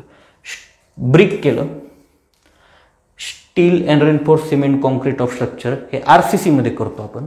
फ्लोअर केलं, डोअर अँड विंडो केलं, रूफ्स केलं, फिनिशिंग वर्क नाही केलं, वॉटरप्रूफिंग म्हणजे तुमच्या फ्लोरिंगमध्येच. ठीक आहे. आपण एवढे टॉपिक केले. म्हणजे किती टॉपिक केले, 1 2 3 4 5 6 आणि 7 चॅप्टर केलेले आहेत. आणि हेच एक्झामला मोस्ट ऑफ टाइम्स तुम्हाला विचारलेले आहेत. बाकीचे विचारतात ते तुम्ही तुमच्या पॉईंट ऑफ व्ह्यू करा, पण तुम्हाला हे 7 चॅप्टर आलेच पाहिजेत तरच तुम्हाला काय होऊ शकतं बघा. ह्या 7 चॅप्टरमधले जर सपोज 4 जरी MCQ एक्झामला आले तरी तुम्ही आरामात 8 ते 10 मार्कचं सिलेबस तुम्ही कव्हर करू शकता. ठीक आहे मित्रांनो. तर बघा तुम्हाला असेच मी व्हिडिओ, आता यानंतर मी इरिगेशनचा व्हिडिओ करणार आहे. ठीक आहे. इरिगेशनचे पण 2 ते 3 व्हिडिओमध्ये मी अख्खा सिलेबस MCQ थ्रू MCQ आणि त्या कंटेंटचा पूर्ण अशी थेरी मी असा कंटेंट घेणार आहे. बघा मित्रांनो तुम्हाला हा कन्सेप्ट जर आवडत असेल किंवा बघा माझ्याकडून पण चुका होऊ शकतात. ठीक आहे. तर त्यात तुम्ही चुका पण मेन्शन करा. ठीक आहे. कमेंटमध्ये टाकू शकता. ॲप्रिशिएशन पण पाहिजे तुमच्याकडून. ठीक आहे. आणि तुम्ही तुमच्या मित्रांपर्यंत हे व्हिडिओ पोहोचवा. बरेचसे 50% लोक असे आहेत ज्यांनी सबस्क्राईब केलेलं नाही चॅनलला, त्यांनी सबस्क्राईब करा. जर तुम्हाला वाटत असेल तर सबस्क्राईब करा. बघा हे जे सगळं चालू आहे हे तुमच्यासाठी चालू आहे, याच्यात माझा कोणताही स्वार्थ नाही. ठीक आहे. मी एक जस्ट तुम्हाला एक डायरेक्शन देतोय की अशा पद्धतीनं तुम्ही अभ्यास करू शकता. ठीक आहे. आय होप सो तुम्हाला आवडलं असेल तर चॅनलला आपल्या सबस्क्राईब करा, लाईक करा आणि तुमच्या सारख्या मित्रांपर्यंत ते पोहोचवा. ठीक आहे. धन्यवाद.